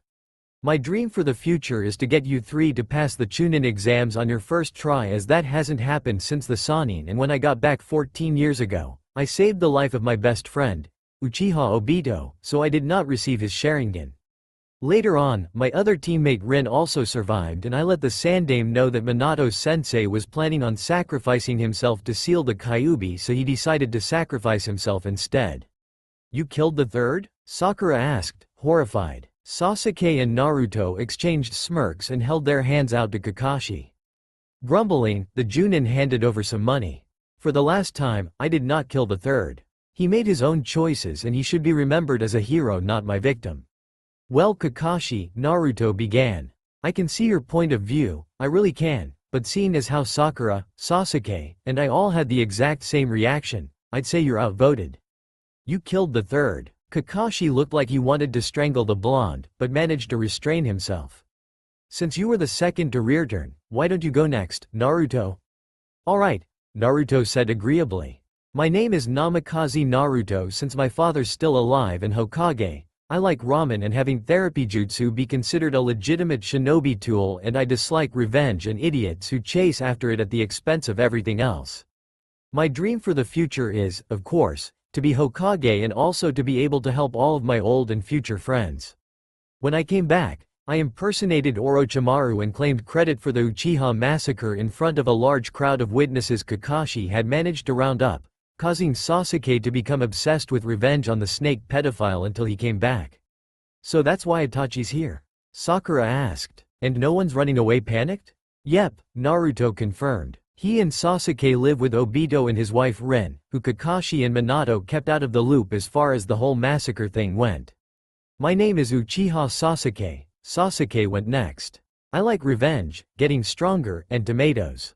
I dislike sweet things, fangirls, and people who forget to tell me that Tsunade found a way to reverse the corrosive damage the Mangekyo causes with a relatively simple jutsu you perform within a few seconds of using it, and my dream is to get revenge on everyone I feel has wronged me in any way, including, but not limited to, Orochimaru, Kabuto, and Madara. To be fair, Kakashi said, we were concerned you would use it in front of someone when you're not even supposed to have it yet, and we didn't want you to go off the rails seeking vengeance on insanely powerful shinobi before you'd even graduated. Our first mission outside of Konoha. Naruto's going to have a near-death experience. I don't want to have to hide the Mangekyo now that there's really no downside to using it, Sasuke said flatly. As long as it's heroic, Naruto agreed. Maybe I can sacrifice myself to save you. That would put us both in a good light. No mention of Danzo or the council? Sakura asked, intrigued. Half the reason you wanted to destroy Konoha was because you wanted to kill them. Have you gotten over it? She asked, sounding skeptical. Naruto snorted. Sasuke? Get over something? That's funny. He wasn't finished, you know. Sasuke glared at Naruto. When I got back last year, I poisoned the Danzo and the council and forged a suicide note from Danzo claiming he'd killed the council for the good of the village. Given that the new council, Nara Shikaku and Tsunade, aren't evil and being a council member forced Tsunade to stay in Konoha and figure out how to deal with the Mangekyo Sharingan. I stand by Danzo's statement and you will never convince me otherwise. Danzo's statement? Naruto repeated. You wrote the note, which might explain why I agree with it, Sasuke noted. I see, Sakura said, trying to assimilate all the information. Her teammates had certainly been busy. She couldn't wait until her memories returned so she could try and make sense of all of this. My name is Haruno Sakura. I like people who believe in and inspire others and also dislike revenge-obsessed idiots who throw everything away in its pursuit. My dream is to become the best medic Nin Konoha has ever seen and to never be left behind again. Since arriving this morning I got a haircut and plan on getting a more appropriate wardrobe for tomorrow. That's it? Sasuke asked incredulously. At Sakura's sheepish nod, he snorted. So even though you came back in time for the sole purpose of not being useless, when it came to making changes you still ended up being pretty useless. I've only been back for a few hours, give me a break. Sakura snapped. I saved Obito's life within an hour of being back, Kakashi told her. By the time I was back for as long as you were, I had framed Orochimaru for the Uchiha massacre, Naruto added. By the time I was back for 20 minutes, I had wiped out 3 village elders, Sasuke pointed out. Sakura crossed her arms, annoyed. I really hate you guys sometimes, you know that? The next day when Sakura stepped out of her house to head towards the training fields where the belt test was going to take place, she saw Naruto leaning against a tree. What are you doing here? She asked. I'm not, Naruto replied. Pardon? Sakura asked. I'm not here. I'm at Ichiraku's ramen stand, Naruto explained. Are you sure? Sakura asked. Because it looks like you're here. I'm a clone, Naruto explained. Or rather, his clone did. I figured Kakashi wouldn't show up anytime soon, so Sasuke and I decided to stake his house out. Sure enough, He was planning on arriving 6 hours after we were supposed to meet, so we decided to go to Ichiraku's, and I figured if we just left you hanging for 6 hours, you'd probably kill us. Especially me. Damn straight I would, Sakura agreed. To Ichiraku's it is. 6 hours later, the finally reunited Team 7 made their way back to their training grounds for their final exam. Of course, they knew Kakashi would pass them either way, and Naruto's dad, who was apparently still Hokage, was sure to be pissed if his son was failed by his former student. But it would still be nice to get those damn bells for once. Especially as Sakura was sure Kakashi had made sure to be completely up to date on Jiraiya's novels, so Naruto couldn't threaten to spoil them and get the bells that way like last time. You know the drill, Kakashi said, sounding bored. I have 2 bells, you need to get them before noon or you suck. He reached down to pat the bells attached to his belt only to realize they weren't there. What the? Where are they? You mean these bells? Sakura asked innocently, holding up the 2 bells. How'd you get those? Kakashi demanded. I stole them during brunch, Sakura explained. The test hadn't started yet, Sakura, Kakashi reminded her. In the shinobi world playing fair won't get you very far, Sakura countered. And I did get them before noon. And what's more, I'm going to give them to my teammates as I don't want them to fail. With that, she placed one in Naruto's hand and the other in Sasuke's. Kakashi groaned. You know, if you had just told us you had them at the restaurant, we wouldn't have had to come all the way out here. Fine, whatever, pass. I'm sure you're all shocked. How's that for useless? Sakura asked triumphantly. Team 7, Minato greeted them as they stood in front of him to receive their next mission. You have managed to fail every single D-rank mission we have. What do you have to say for yourself? That takes talent? Naruto volunteered. Naruto, Minato said sternly. What? Have you ever tried to fail at some of those? Naruto shot back. How did we manage to fail at finding Tora? Sakura asked. Since we did, in fact, find Tora. That cat hasn't been the same since you brought it back and, from what I hear, practically has a panic attack every time it spots one of you, Minato pointed out. That's very strange, Sasuke said neutrally. I'm sure it is. You can't babysit because the children invariably insist on throwing stick, kunai, at the people around them for moving target practice. You can't go shopping in a neighboring village because you compete to see who can get the cheapest deals and so end up haggling all day. You can't help with farming because Naruto's clones eat all the food. You can't help paint fences or buildings because that would start another paint war, Minato recited. Kakashi, shouldn't you be, I don't know, trying to get them to pass? They currently hold the record for most D ranks failed ever. Kakashi beamed. I knew they had it in them. Besides, if you think about it, it really takes far more effort and creativity to manage to fail so many consecutive D-rank missions. Minato sighed. But there aren't actually any more D-rank missions they're eligible for. Then I guess that means it's time to graduate to C-rank missions, Kakashi said brightly. Failing C-rank missions are a bit more serious than failing D-ranks, Minato told them seriously. As their Junin instructor, you have the right to request they move up to C ranks, but I need to know that you all will take these seriously. Sakura nodded. Absolutely. Sasuke grunted in agreement. Dibs on any escort missions to Wave, Naruto called. Minato blinked. It just so happens that there is an escort mission to the Land of Waves. Naruto, have you been sneaking looks at the mission scrolls again? No, Naruto denied, sounding far too innocent to be believed. Kakashi? Minato asked. We'll take it, Kakashi replied. Alright, I'll just let Tazuna know, Minato said, writing their team down on the mission roster and calling in the old bridge builder. What's this? Tazuna asked, taking a swig of his bottle. They're all just a bunch of super brats. Especially the short one with the stupid face. That's my son, you know, Minato informed him, sounding amused. I mean, I feel confident that Konoha will be able to provide me with a competent force to protect me on my journey home. Tazuna immediately backtracked. Naruto smirked at him. Oh, we'll definitely be able to protect you from any run-of-the-mill bandits you're likely to encounter because that is well within our qualifications. Great, Tazuna said, looking a little nervous. Alright guys, let's meet at the village gate at 9 tomorrow, Kakashi ordered. I'll make sure to let Anko know, Minato assured the 3 genin. So tomorrow's your first day out of Konoha with your brats, Anko mused aloud when Kakashi arrived back at their apartment later that day. How did you know? Kakashi asked, a little surprised. Minato called me in and asked me to make sure you'd be there on time, she explained. Honestly, it's like every time you're late for something, they hold Obito or I personally responsible. If I knew I'd be your personal alarm clock, I never would have agreed to go out with you. But now you're stuck with me, Kakashi said smugly. It's the mask, Anko insisted. I love being the only one to know what you look like without it. Even more so since you started giving everyone who asked a different description, Kakashi concurred. Although the current most popular theory is that I have a bad third-degree sunburn. That I hide from shame, which is completely ridiculous as it's kind of hard to get a sunburn on your face when it's always covered by a mask, but if they would stop asking me, I'd stop giving them false information, Anko said defiantly, crossing her arms.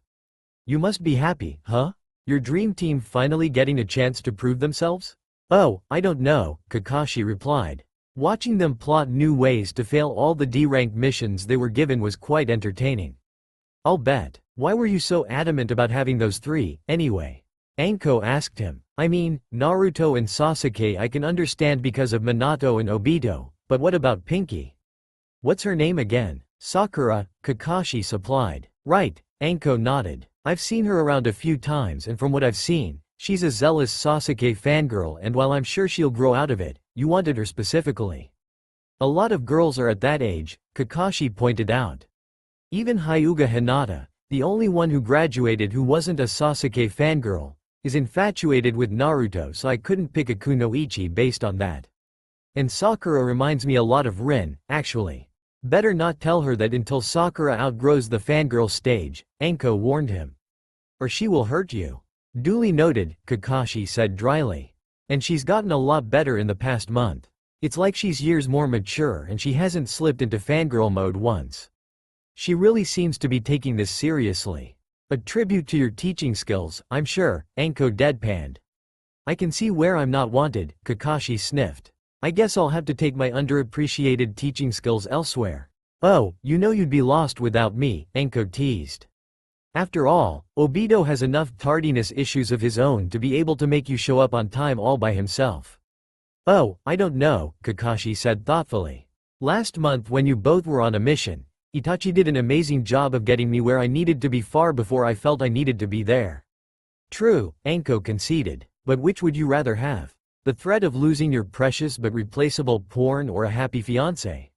Eyeing Anko's fishnet top and appreciating the fact she'd taken off her trench coat, Kakashi's decision was easy.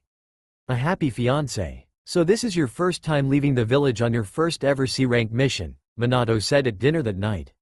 Naruto rolled his eyes. Dad, don't tell me you're going to get all sappy on me. I wouldn't dream of it, Minato promised. Still, this is not just one milestone but two. And after only a month. You know, Jiraiya-sensei didn't let us leave the village for a good 3 months.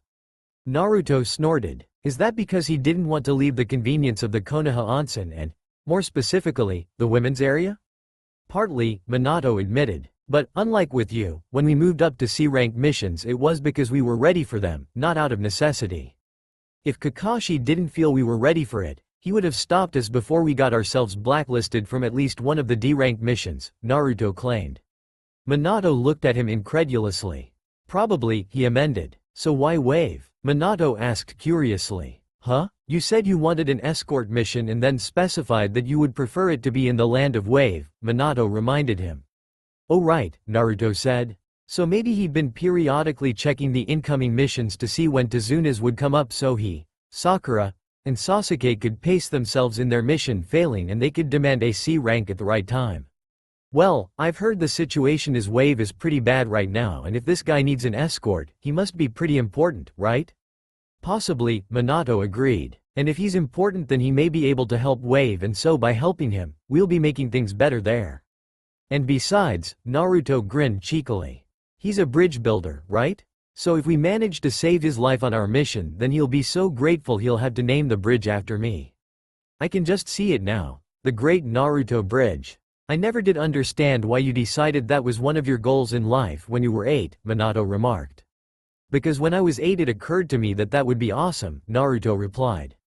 Ah, I forget the awesome factor, Minato said wryly.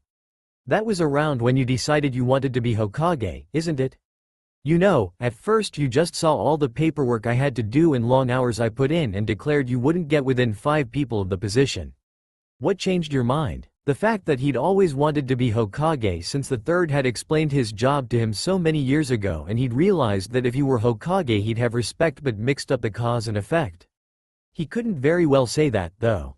His father had been suspicious enough during those first few weeks he couldn't remember his life in this timeline.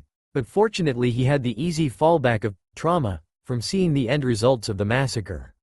And the massacre itself, but that was another thing that he couldn't very well admit to, especially as his father knew Itachi never would have left him there to witness all that death at such a young age. I didn't. Naruto finally settled on a reason. But then Orochimaru came and killed the Uchiha and destroyed Sasuke's innocence, and I never want something like that to happen to anybody I care about ever again. I want the power to protect Konoha and all my precious people who make it up. Becoming Hokage seems like the best way to do this. Minato smiled at him, and Naruto could tell that he was pleased with that answer. Besides, he couldn't resist adding, all that paperwork won't stand a chance against my army of Kage Bushin. So tomorrow's your first mission outside of the village, huh? Itachi asked rhetorically. They were on their own that night as Obito and Rin had gone out for a nice dinner. Sasuke looked up from his food in surprise. How did you know? I know everything, Itachi said mysteriously. At Sasuke's skeptical look, he relented. The Hokage contacted Obito as a backup in case Enko failed to get him to show up on time tomorrow. With everyone running around knocking themselves out to get Kakashi to show up on time, it's a wonder he ever manages to be late to anything anymore, Sasuke noted. Itachi nodded. Indeed, most people would see him being late as a sign of laziness, but these days the amount of effort he has to put into it is simply ridiculous. How old were you when you had your first mission outside of the village? Sasuke asked. 7, Itachi replied. It was 2 months after I had graduated the academy, and a local village was having some problems with wild animal attacks, so we had to take them out. Killing on your first C-rank mission? Sasuke asked distastefully. Then again, he had never gotten around to killing anyone until he was 16. Obviously, as an Anbu captain at 13 and committing the massacre at the same age, things were different for Itachi, but 7 was still a little young. Itachi shrugged. Better wild animals than humans for your first time. Your mission probably won't involve either since it is a simple escort mission, but you never know when a mission will take an unexpected turn. You can't account for everything, and clients will not always be honest with you. Sasuke nodded. He'd learned that particular lesson the hard way when he thought Kakashi had gotten himself killed the last time they'd taken this mission. I hope the mission runs smoothly, but according to Naruto the situation in waves is pretty dire, so who even knows? So you're pretty happy with your team then? I've known Kakashi and Naruto for years, Sasuke replied. They may annoy me to no end, but I'm used to them, I guess. Sakura's gotten over her fangirl tendencies remarkably fast, so even working with her isn't really a problem. Although if they don't let that whole revenge thing drop, then I simply cannot be held accountable for my actions. Itachi looked at him seriously. You still hate and seek vengeance on Orochimaru for the massacre? Sasuke winced internally. He really didn't want to talk about the massacre, especially not with the person who had actually perpetrated it, regardless of what most people in this new timeline believed. Besides, how was he supposed to reassure his brother that he didn't hate him when he did, in fact, hate Orochimaru and wasn't supposed to know what had really happened? I hold Orochimaru responsible for destroying my family, he said slowly. In more ways than one, as the snake Sannin had not only induced him to abandon Kakashi, Sakura, and Naruto right when they were finally coming together as a team, which he still wasn't sure if he regretted or not, but also had manifested himself during his fight with Itachi and drove him closer to his death by exhaustion. Granted, with his illness, he would have died soon anyway, but that really wasn't the point, was it? Sasuke chose his next words carefully. And yes, I do fully intend to see him pay for that. The massacre, I never saw it coming. I don't know why it happened, and the not knowing, not understanding, is killing me. It all seems so senseless. But, it's not just that. Orochimaru is crazy. From what I can tell, he's brilliant, but no one can deny he's mad. The experiments he's conducted on people, will conduct on people. He sheds bodies like the snakes he so loves, and if he isn't stopped he will continue to wreak havoc on the world. And did he mention how much he wanted revenge? Still, given the situation, downplaying that and focusing on the things he'd seen in his time in Otto, and the Konoha invasion itself was probably the best way to handle it. "I'm going on a mission tomorrow," Sakura announced to her parents. "That's nice," her mother said absently. "What is it this time? Gardening? Filling in at the onsen? Babysitting? Ninja are so versatile." "Nope," Sakura said cheerfully. "We already went through all of those, so we're going on an escort mission." "An escort mission?" her father asked. "Does that mean you're going to be leaving Konoha?" Sakura nodded. "We're going to be escorting a bridge builder back to his home in the Land of Waves. It's only a C-rank mission, so it should be pretty basic. Just watching out for bandits and wild animal attacks, that kind of thing." "Supposed to be?" her father repeated. "Does that mean it won't?" Sakura shrugged. "I don't know," she lied. "It shouldn't be, but it never hurts to be prepared and might kill you not to be, so." "Kill you?" Her mother jumped on that, alarmed. "I'm not going to get myself killed on my very first C-rank mission, Mom," Sakura assured her. "Or on any C-rank mission if I can help it. Kakashi, Naruto, and Ino would never let me live it down. Even Sasuke would probably have something to say about it." "Sakura," her mother hesitated. "You're sure that being a ninja is what you want to do? It's a little late to be asking me that now that I've graduated and am a registered kunoichi, don't you think?" Sakura pointed out. "I know," her mother acknowledged. "But it's one thing to know that, one day, your only child would be facing life or death situations, and it's quite another for that, one day, to be tomorrow. I know that you're worried, Mom, but Kakashi is very well qualified and I have nothing but faith in him and in my teammates. I'll face tougher challenges than getting one old man home in one piece, and I'll come back from them in one piece myself, I promise. Besides, I'd be hopelessly behind if I switched career paths now," Sakura said lightly. "We may not understand the life of a ninja very well," her father told her seriously. "But don't forget that we're proud of you, honey." The next day, to their surprise and mild horror, Kakashi was already waiting at the Konoha gates when the three genin showed up. "How in the world did I manage to be late?" Sakura wondered. "My house is 20 minutes away and I left 45 minutes early." "You're not late," Sasuke said, sounding as if he were in shock as well. "Kakashi is early. You know, it's a sad day indeed when we get somewhere after Kakashi does." Naruto shook his head ruefully. "Laugh all you want," Kakashi told them. "Anko wanted me to be here on time and she can be very persuasive." "Really?" Naruto asked with a raised eyebrow. Kakashi nodded happily. "Yes, but you're far too young to hear anymore. Like we'd even want to," Sakura said, making a face. "You're honestly accusing us of being too young?" Naruto demanded. "Seriously? After everything? That's rich." "He's got a point," Tazuna piped up. "You three barely look old enough to have hit puberty. Especially her." Sakura automatically raised her fist, but Naruto held her back. Now, Sakura-chan," he whispered, "if I didn't get to kill him, neither do you. Besides, Wave needs him, remember?" "Okay," Kakashi said after they made camp for the night.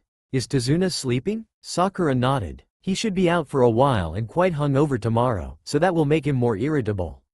"He insults me and I'm still going to yell at him," Naruto insisted. Sasuke snorted. "Please, did you see how he reacted when your father mentioned your relation? If anything, he'll start in on Sakura like he did this morning.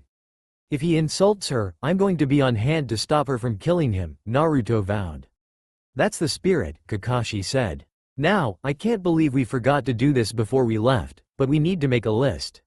"A list?" Sakura repeated. "Indeed. While this may have been over a decade and a half ago for me, it was still 6 years ago for you, Sakura, and sometime in between that for the boys.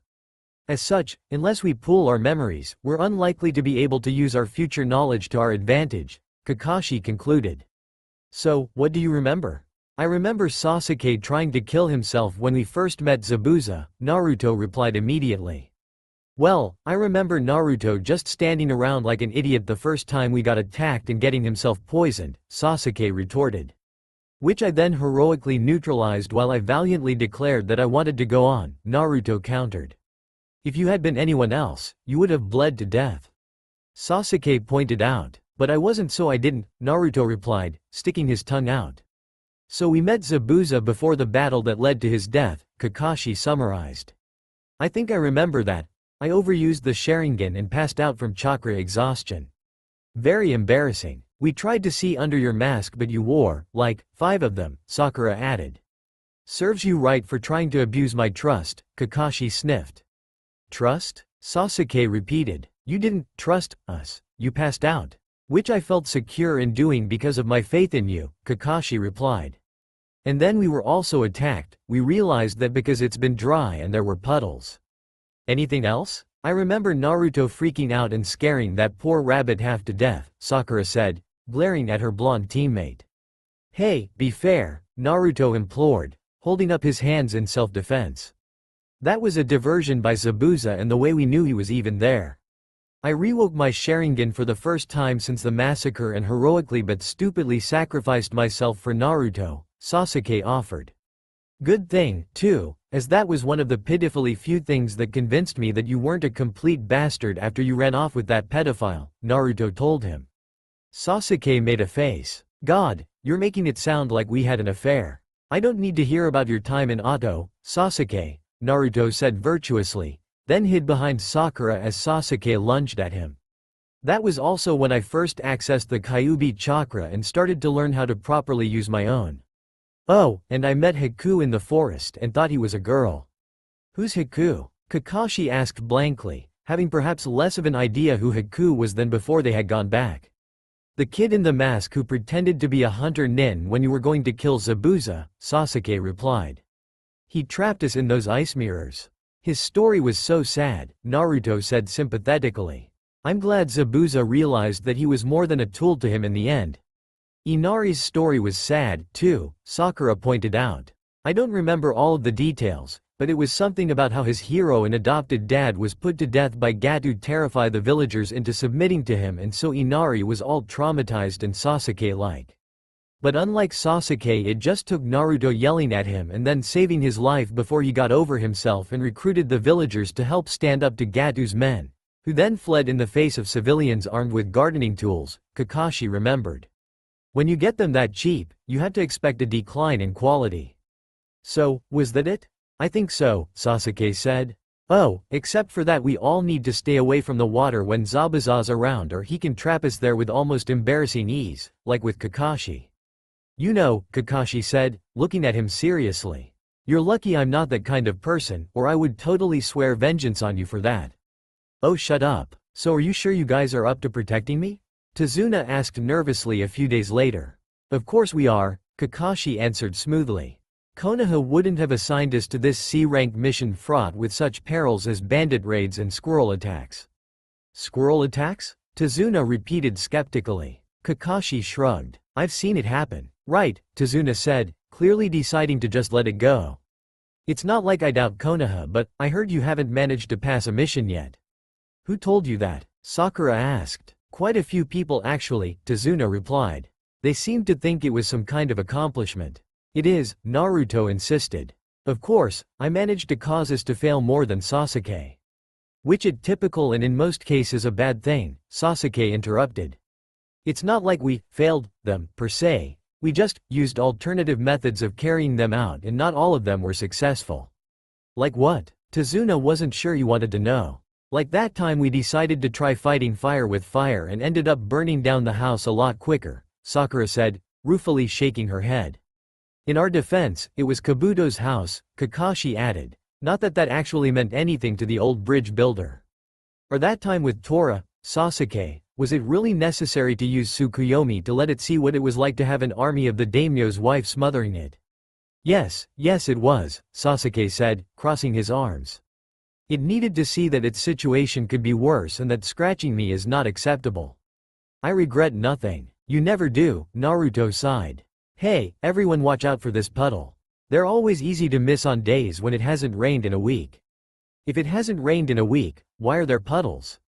Tazuna asked sensibly. Magic? Naruto suggested. Genjutsu? Sasuke offered. Ninjutsu? Sakura tried. Alas, I am slain, Kakashi said as shuriken chain cut him in two. Nice try, but the log was already dead, Sasuke said flatly. Naruto quickly created 4 cage bushin, 2 to hold each of the 2 attackers back. As the so-called demon brothers struggled to free themselves, Sakura punched one of them in the face, knocking him out, and Sasuke used a Kaden on the other, causing severe third-degree burns.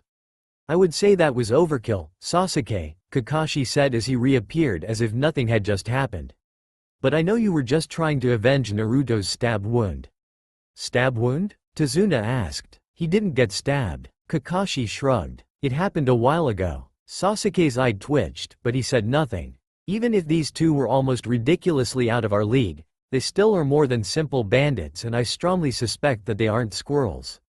They could be working for squirrels though. Is there any reason a squirrel might be out to kill you?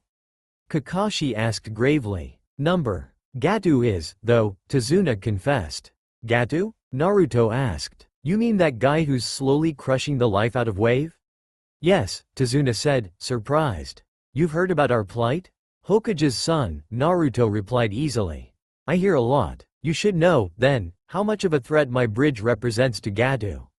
If we can finish it, if there is another way for people to travel and trade in and out of Wave, my people won't need to go through Gato anymore, and he stands to lose quite a bit of money. Tazuna sighed heavily. I can see how you might be tempted to abandon me, of course, then my poor, beautiful daughter would be all alone in the world. Nice try, Sakura told him. But Kakashi's engaged and his fiancée is one of the scariest people I've ever met. And my cute little grandson will swear vengeance. Tazuna tried again. We'll do it, Naruto said practically before he finished that sentence. That last thing this world needs is more people out for vengeance, Kakashi concurred. Agreed, Sakura nodded. Seriously. Go die, Sasuke said flatly. Sasuke, I thought you were past this, Kakashi said, sounding disappointed. I can always give my therapy jutsu another go if you'd like, Naruto volunteered, trying not to sound too eager.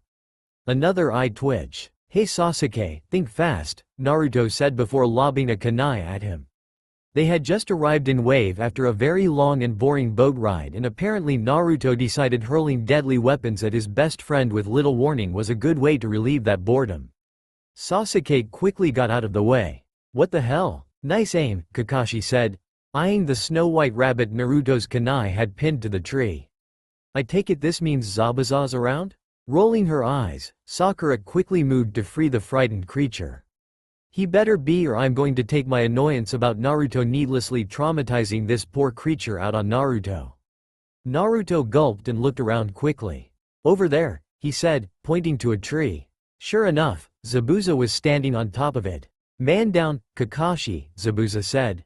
No wonder the demon brothers were no match against you. They say you know over 1,000 jutsus and never leave anyone behind. I liked my old nickname better, Kakashi said idly.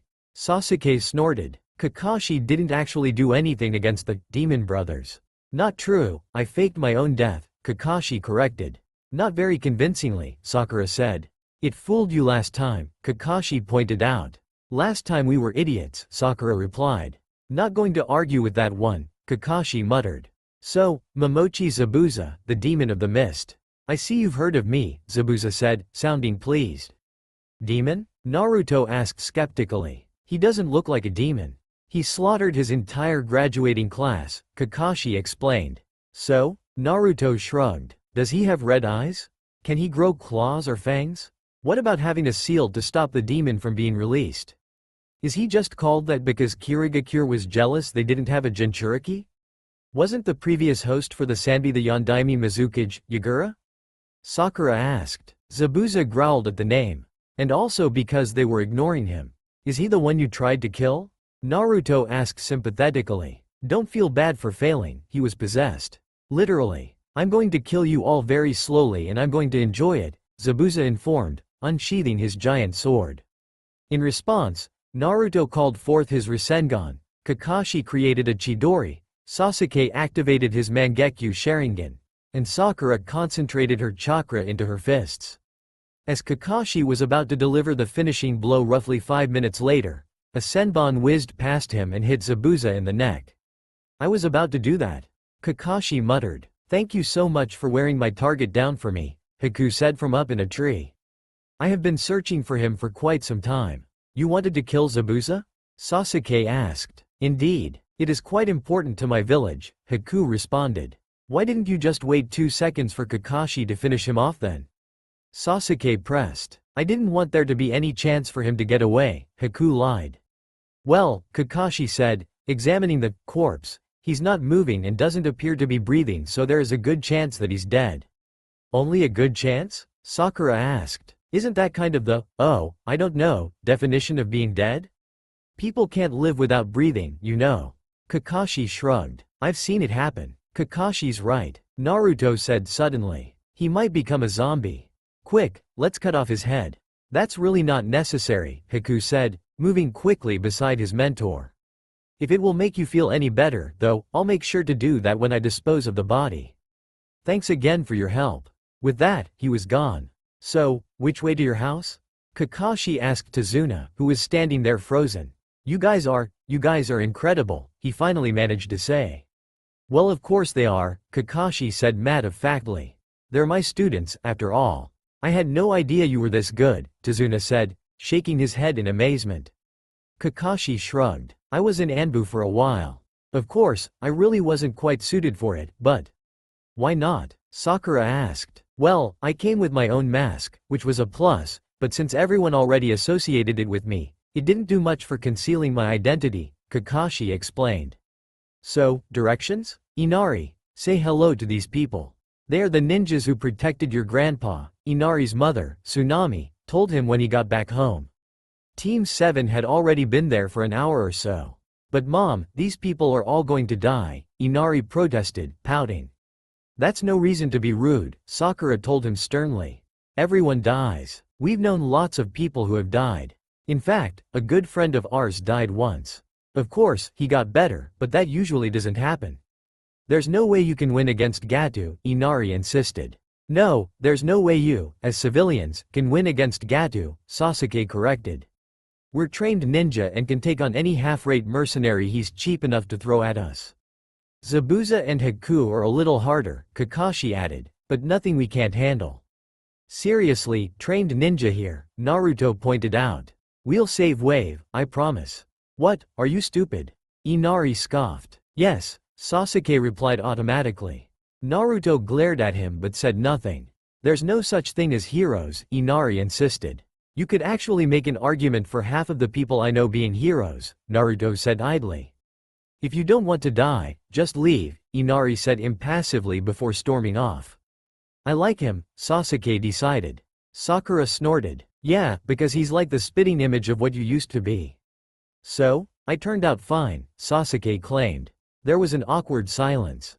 Kakashi coughed. What? I did. You're kidding. If we want to be in good shape to defeat Zabuza and Haku next week, we've got to be in good shape, Kakashi said cheerfully. But, climbing trees? Even I had them mastered years ago. Naruto pointed out. I don't know that, and what kind of Junin sensei would I be if I didn't run you through a basic chakra control exercise like this? Kakashi asked rhetorically. A sane one? Sasuke suggested. And thus a useless one, Kakashi agreed. I'll go first to show you. Slowly, Kakashi walked to the top of the tree. Now you try. Rolling their eyes, Sakura, Sasuke, and Naruto made their way to the top of the tree as well. Very good. Kakashi cheered. You have the basics down nicely. What do you mean, the basics? Sakura asked, getting a bad feeling about this.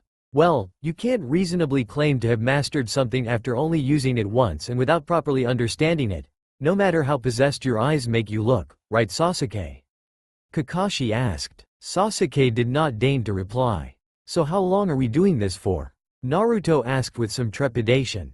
The next 2 days, Kakashi said cheerfully. After that you can come to the bridge with Tazuna and help with construction since all the workers are quitting. Remember, Naruto, we'll be counting on you. All several dozen of you. Got it, Naruto nodded. Now, get to it. Kakashi ordered gleefully. Why are you still here? Inari demanded, annoyed, at breakfast few days later. You escorted Grandpa home, you can go now. We could, Naruto agreed. But then he would die and that would make the whole, escorting him safely home, thing kind of pointless. This whole thing is, kind of pointless, Inari said mockingly as he stood up and went back upstairs. Your attempts at getting through to him not working? Sakura asked sympathetically. Not really, Naruto groaned.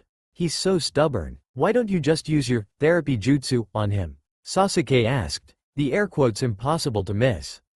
I would, Naruto said, Except it loses most of its effectiveness when not accompanied by physical violence, and I don't think I'm allowed to hit the client. Especially not if the client is an 8-year-old, Kakashi concurred.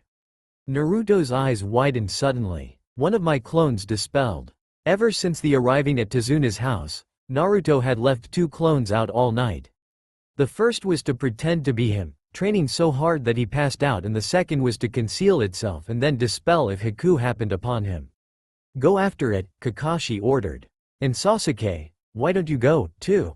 You haven't gotten a chance to take revenge on anything in at least a week. And if I don't? Sasuke asked out of habit as he stood up. I thought today we'd start on water walking, Kakashi replied. Sasuke and Naruto practically bolted for the door. What are we supposed to do while they're gone? Sakura asked. Kakashi raised an eyebrow at her. You don't really mean we're going to practice water walking, do you? Sakura asked. After all, it's been nearly a week. Zabuza could attack at any moment. We need to guard Tezuna. I agree, Kakashi said innocently. You do? Sakura asked suspiciously. Absolutely, he said airily. Which is why it's fortunate that this bridge is, like most bridges, built over a large body of water. Why do you hate us? Sakura asked despairingly. What have we ever done to you? Well, for one thing you spoiled the end to one of Jiraiya's books, Kakashi told her. That was Naruto, not me, she pointed out. I didn't see you trying to stop him. Then you ruined my bell test. And finally, who's to say I hate you? Maybe I'm just trying to get you ready for the upcoming Chunin exams, Kakashi said in his best instructorly voice. Don't mess with the bell test, got it? Is this the plant you want? Clone Naruto was asking Haku as Naruto and Sasuke arrived. Haku nodded. Thank you for helping out. You sure are working early?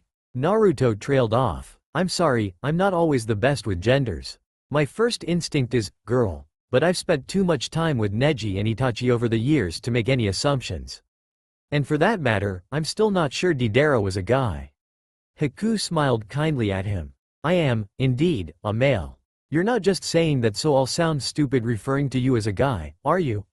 Naruto asked. Because I've met some androgynous people who have done that, you know. We may very well never meet again, so why would I do that? Haku asked. Naruto shrugged. For the hell of it? I can only offer you my word that I am, indeed, a boy, Haku said. But seeing as how you don't know me, I don't quite know how much that's worth. Naruto eyed Haku carefully. I believe you, he said finally. I'm glad. So why are you out here so early? Haku inquired politely. I fell asleep outside, Naruto explained. My teacher's making us climb trees until we pass out. He's kind of evil. Calls it training. Training? And that forehead protector? Could you be a ninja? Haku asked, sounding vaguely interested. Yeah, if you ever want to do something exciting, you've got to be a ninja, Naruto explained. Although I suppose working at Ichiraku's wouldn't be too bad. Where are you from? Haku asked. Konoha, the greatest place on earth, Naruto said proudly. Is it, now? Haku asked, smiling a little. Oh yes. In fact, we haven't had a bloodline massacre in, God, must be 4 years now, Naruto said cheerfully. Konoha has bloodline massacres? Haku asked, alarmed. I thought Konoha was a safe haven for those with a Kekkei Genkei. Oh, it is, Naruto assured the other boy. That was complicated and the work of a missing nin. Just not in this timeline. Why are you training? Haku asked, changing the subject. Because Kakashi threatened to make me spend 3 days watching everyone I know eating ramen non-stop by not letting me have any, Naruto explained. And then he said something about squirrels, but I was too horrified to really listen. I see, Haku said. Oh, and also because I want to protect the people I care about, Naruto said. But my immediate reason for being here was the no ramen. So you have someone who is important to you? Haku asked, choosing not to focus on the ramen obsession. Naruto shrugged. Yeah, I do. I have lots of precious people, actually. Losing them is hard and I don't think I'd survive the loss without other precious people being there to try and fill the void. When a person has something important to protect, that's when they can truly become strong, Haku declared. I agree, Naruto said solemnly. Let's meet again sometime, Haku said, standing up. I know you will become strong. You are such a sap, Sasuke whispered to the real Naruto. Oh, shut up, what was I supposed to say? Naruto shot back. Besides, I like Haku. God knows why, he tried to kill you, Sasuke muttered. Not very hard, Naruto countered. And I wouldn't be talking about attempted murder, Sasuke, since you had to have Orochi freaking Maru talk you down from killing me. Will you just let that go already? Sasuke demanded. Sure, the minute you stop calling me an idiot because I graduated last in the class, Naruto promised. Sasuke snorted. You didn't even graduate, it was an act of God. Figures you'd call Orochimaru God? With that, Sasuke and Naruto decided Haku was sufficiently ahead of them and followed him back to Zabuza's hideout. It was slow going as Haku was very cautious, but they eventually made it. I sense 3 other chakras besides Haku and Zabuza's, Naruto said quietly. Is that Gato, do you think? I have no idea what his chakra is supposed to feel like, but who else would be there? Sasuke asked. It's times like these I miss Karen. Karen? Naruto repeated. Isn't she the one who tried to drug you? Okay, so maybe I don't miss her that much, that's him, Sasuke said, his eyes trained on the man who had just exited the hideout. He and Naruto silently followed them until they were about a mile away from the enemy ninja and then they struck. Naruto slit the 2 guards' throats with a kunai and Sasuke snapped Gato's neck with a well-placed blow to the back of the head. Wow, Sasuke, I didn't even know you knew how to fight without the Sharingan, Naruto said, sounding deeply impressed. Sasuke scowled. And I didn't know you could fight somebody without trying to save them from themselves. That only applies to ninja and the odd civilian I've gotten attached to, Naruto explained. Mercenaries are on their own. Sasuke crouched down next to Gato. Let's just see if he has any handwriting sample on him. After digging through the dead man's pocket for a moment, he found a half-finished letter. Perfect. Activating his Sharingan, Sasuke sat on the ground, pulled out another piece of paper and began to write. So, what are you doing? Naruto asked when Sasuke was still writing 20 minutes later. Forging a will, Sasuke said like it was obvious. Oh? Who did Gato leave everything to? Naruto asked, curious. He left the entirety of his ill-gotten fortune in trust to Momochi Zabuza, Sasuke said, to use as for the express purpose of returning Wave to its former glory. Naruto stared at him. Are you sure that's a good idea? Sasuke shrugged. The way I see it, if he's happy in Wave, he's not bothering us. Oh, and now he can come one step closer to making Kiri like he thinks Konoha is because he'll have experience with reforming a place and with the power that money will give him the Mizukage won't dare go after him. Naruto exclaimed. I just hope he doesn't let the power go to his head. Sasuke shrugged again. It's not our problem either way. Naruto glared at him. We don't live in a vacuum, Sasuke. What happens in one nation affects the others. Save the politics for someone who cares, Sasuke said, signing Gato's name and 2 names he knew but couldn't quite place as witnesses. Now pick up the body and let's go. They quickly made their way back to Zabuza's hideout. Before they could reach the door, Haku opened it and stood staring at them. May I help you? He asked, recognizing Naruto easily since they had parted only an hour ago. Yeah, we thought you might like this, Naruto said, dumping Gato's body at his feet. We were a little surprised at the contents of the will, though. Will? Haku asked blankly. Here, Sasuke said, shoving the paper into Haku's hands. Go start a revolution or something.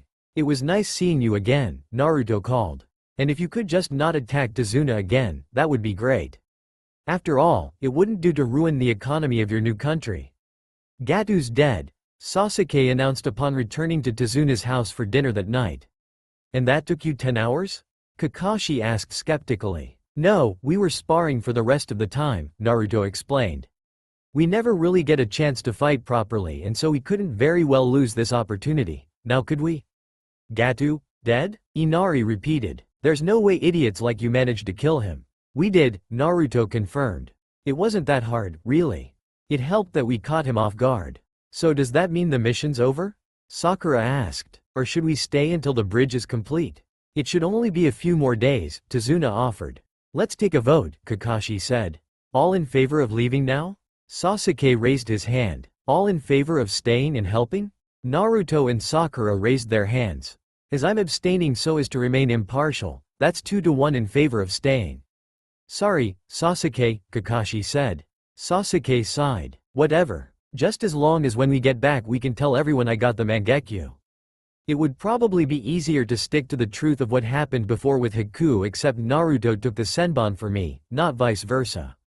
It's nice, simple, and could easily happen.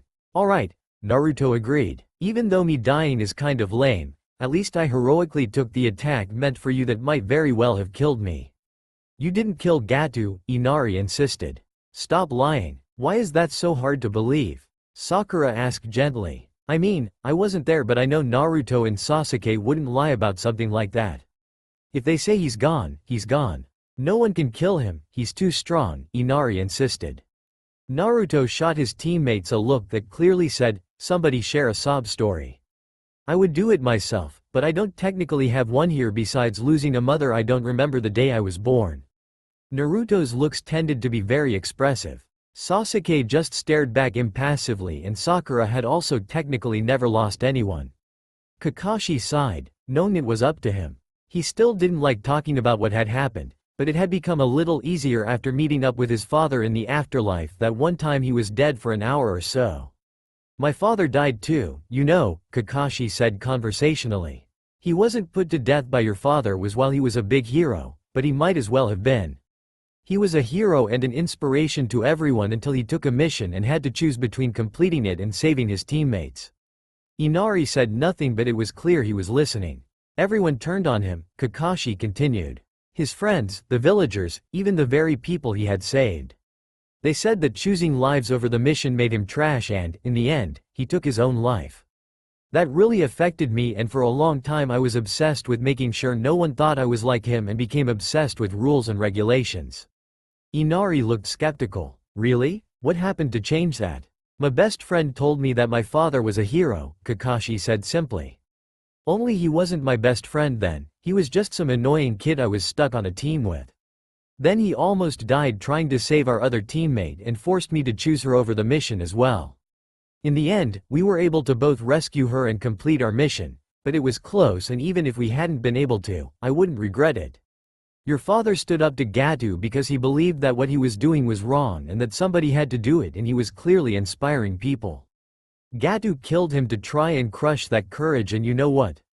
It worked. It would be a shame for your father to have died for nothing. If things go back to the way they were before, or worse, then that will be the case. There is no worse death than a pointless one. There are heroes in this world, Inari, and your father was one of them. Things will get better. Inari said nothing for the rest of the meal but looked oddly pensive. So this is it, then, Tazuna said, eyeing the completed bridge proudly. Now I just need a name for it. You know, since we had to go up against a missing S-class ninja and ended up saving your entire country, you really do owe us a lot more than just C-rank mission pay, Naruto said seriously. Not to mention the wages you'd owe us for bridge construction. Tazuna looked nervous. But, the bridge was just finished today. It'll be quite some time before we can even begin to afford. But, Naruto cut him off with a grin. I think we can be persuaded to forego the extra pay if you name the bridge after me. Tazuna thought about that for a moment. Well, you did speed up bride construction, protect me even though I lied about what kind of danger I was facing, kill Gato, and inspire Inari, why not? Does the Great Naruto Bridge sound good to you? It sounds fantastic, Naruto told him seriously. You know, it's been a lifelong dream of mine to have a bridge named after me. Really? Tazuna asked. That's a strange dream. Since I was 8, Naruto confirmed. And what can I say? I was a strange kid. That I'll believe, Sasuke muttered. It is kind of strange that the ninja who tried to kill me has suddenly come into all this money and has decided to play benefactor, Tazuna mused. Sasuke shrugged. I wouldn't hold a grudge. It was just a job, and now that he doesn't need the money anymore, that's completely in the past. Naruto stared at Sasuke in shock.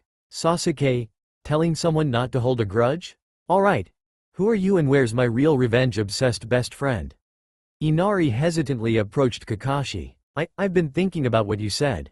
Oh? Kakashi prompted. Inari nodded. Yeah, I've decided you're right. Dad didn't want us to live in fear, and since he died for us, the least I can do is honor that. I may be afraid, but I'm not going to let that hold me back. Kakashi smiled fondly at the boy, who still couldn't really tell because of the mask. The eyes were a bit of a giveaway, though. I'm glad. You know, it's strange, Sakura said once everyone finished saying their goodbyes. It feels like we really didn't do much here. Sasuke snorted. Maybe you didn't. Kakashi used a non-violent form of therapy jutsu on Inari and Naruto, and I killed Gato and saved Zabuza and Haku. Don't worry, Sakura-chan, Naruto said encouragingly. I'm sure you'll find something to do eventually. Sakura twitched. That's all for now. If you enjoy this video, then please like, share and do comments.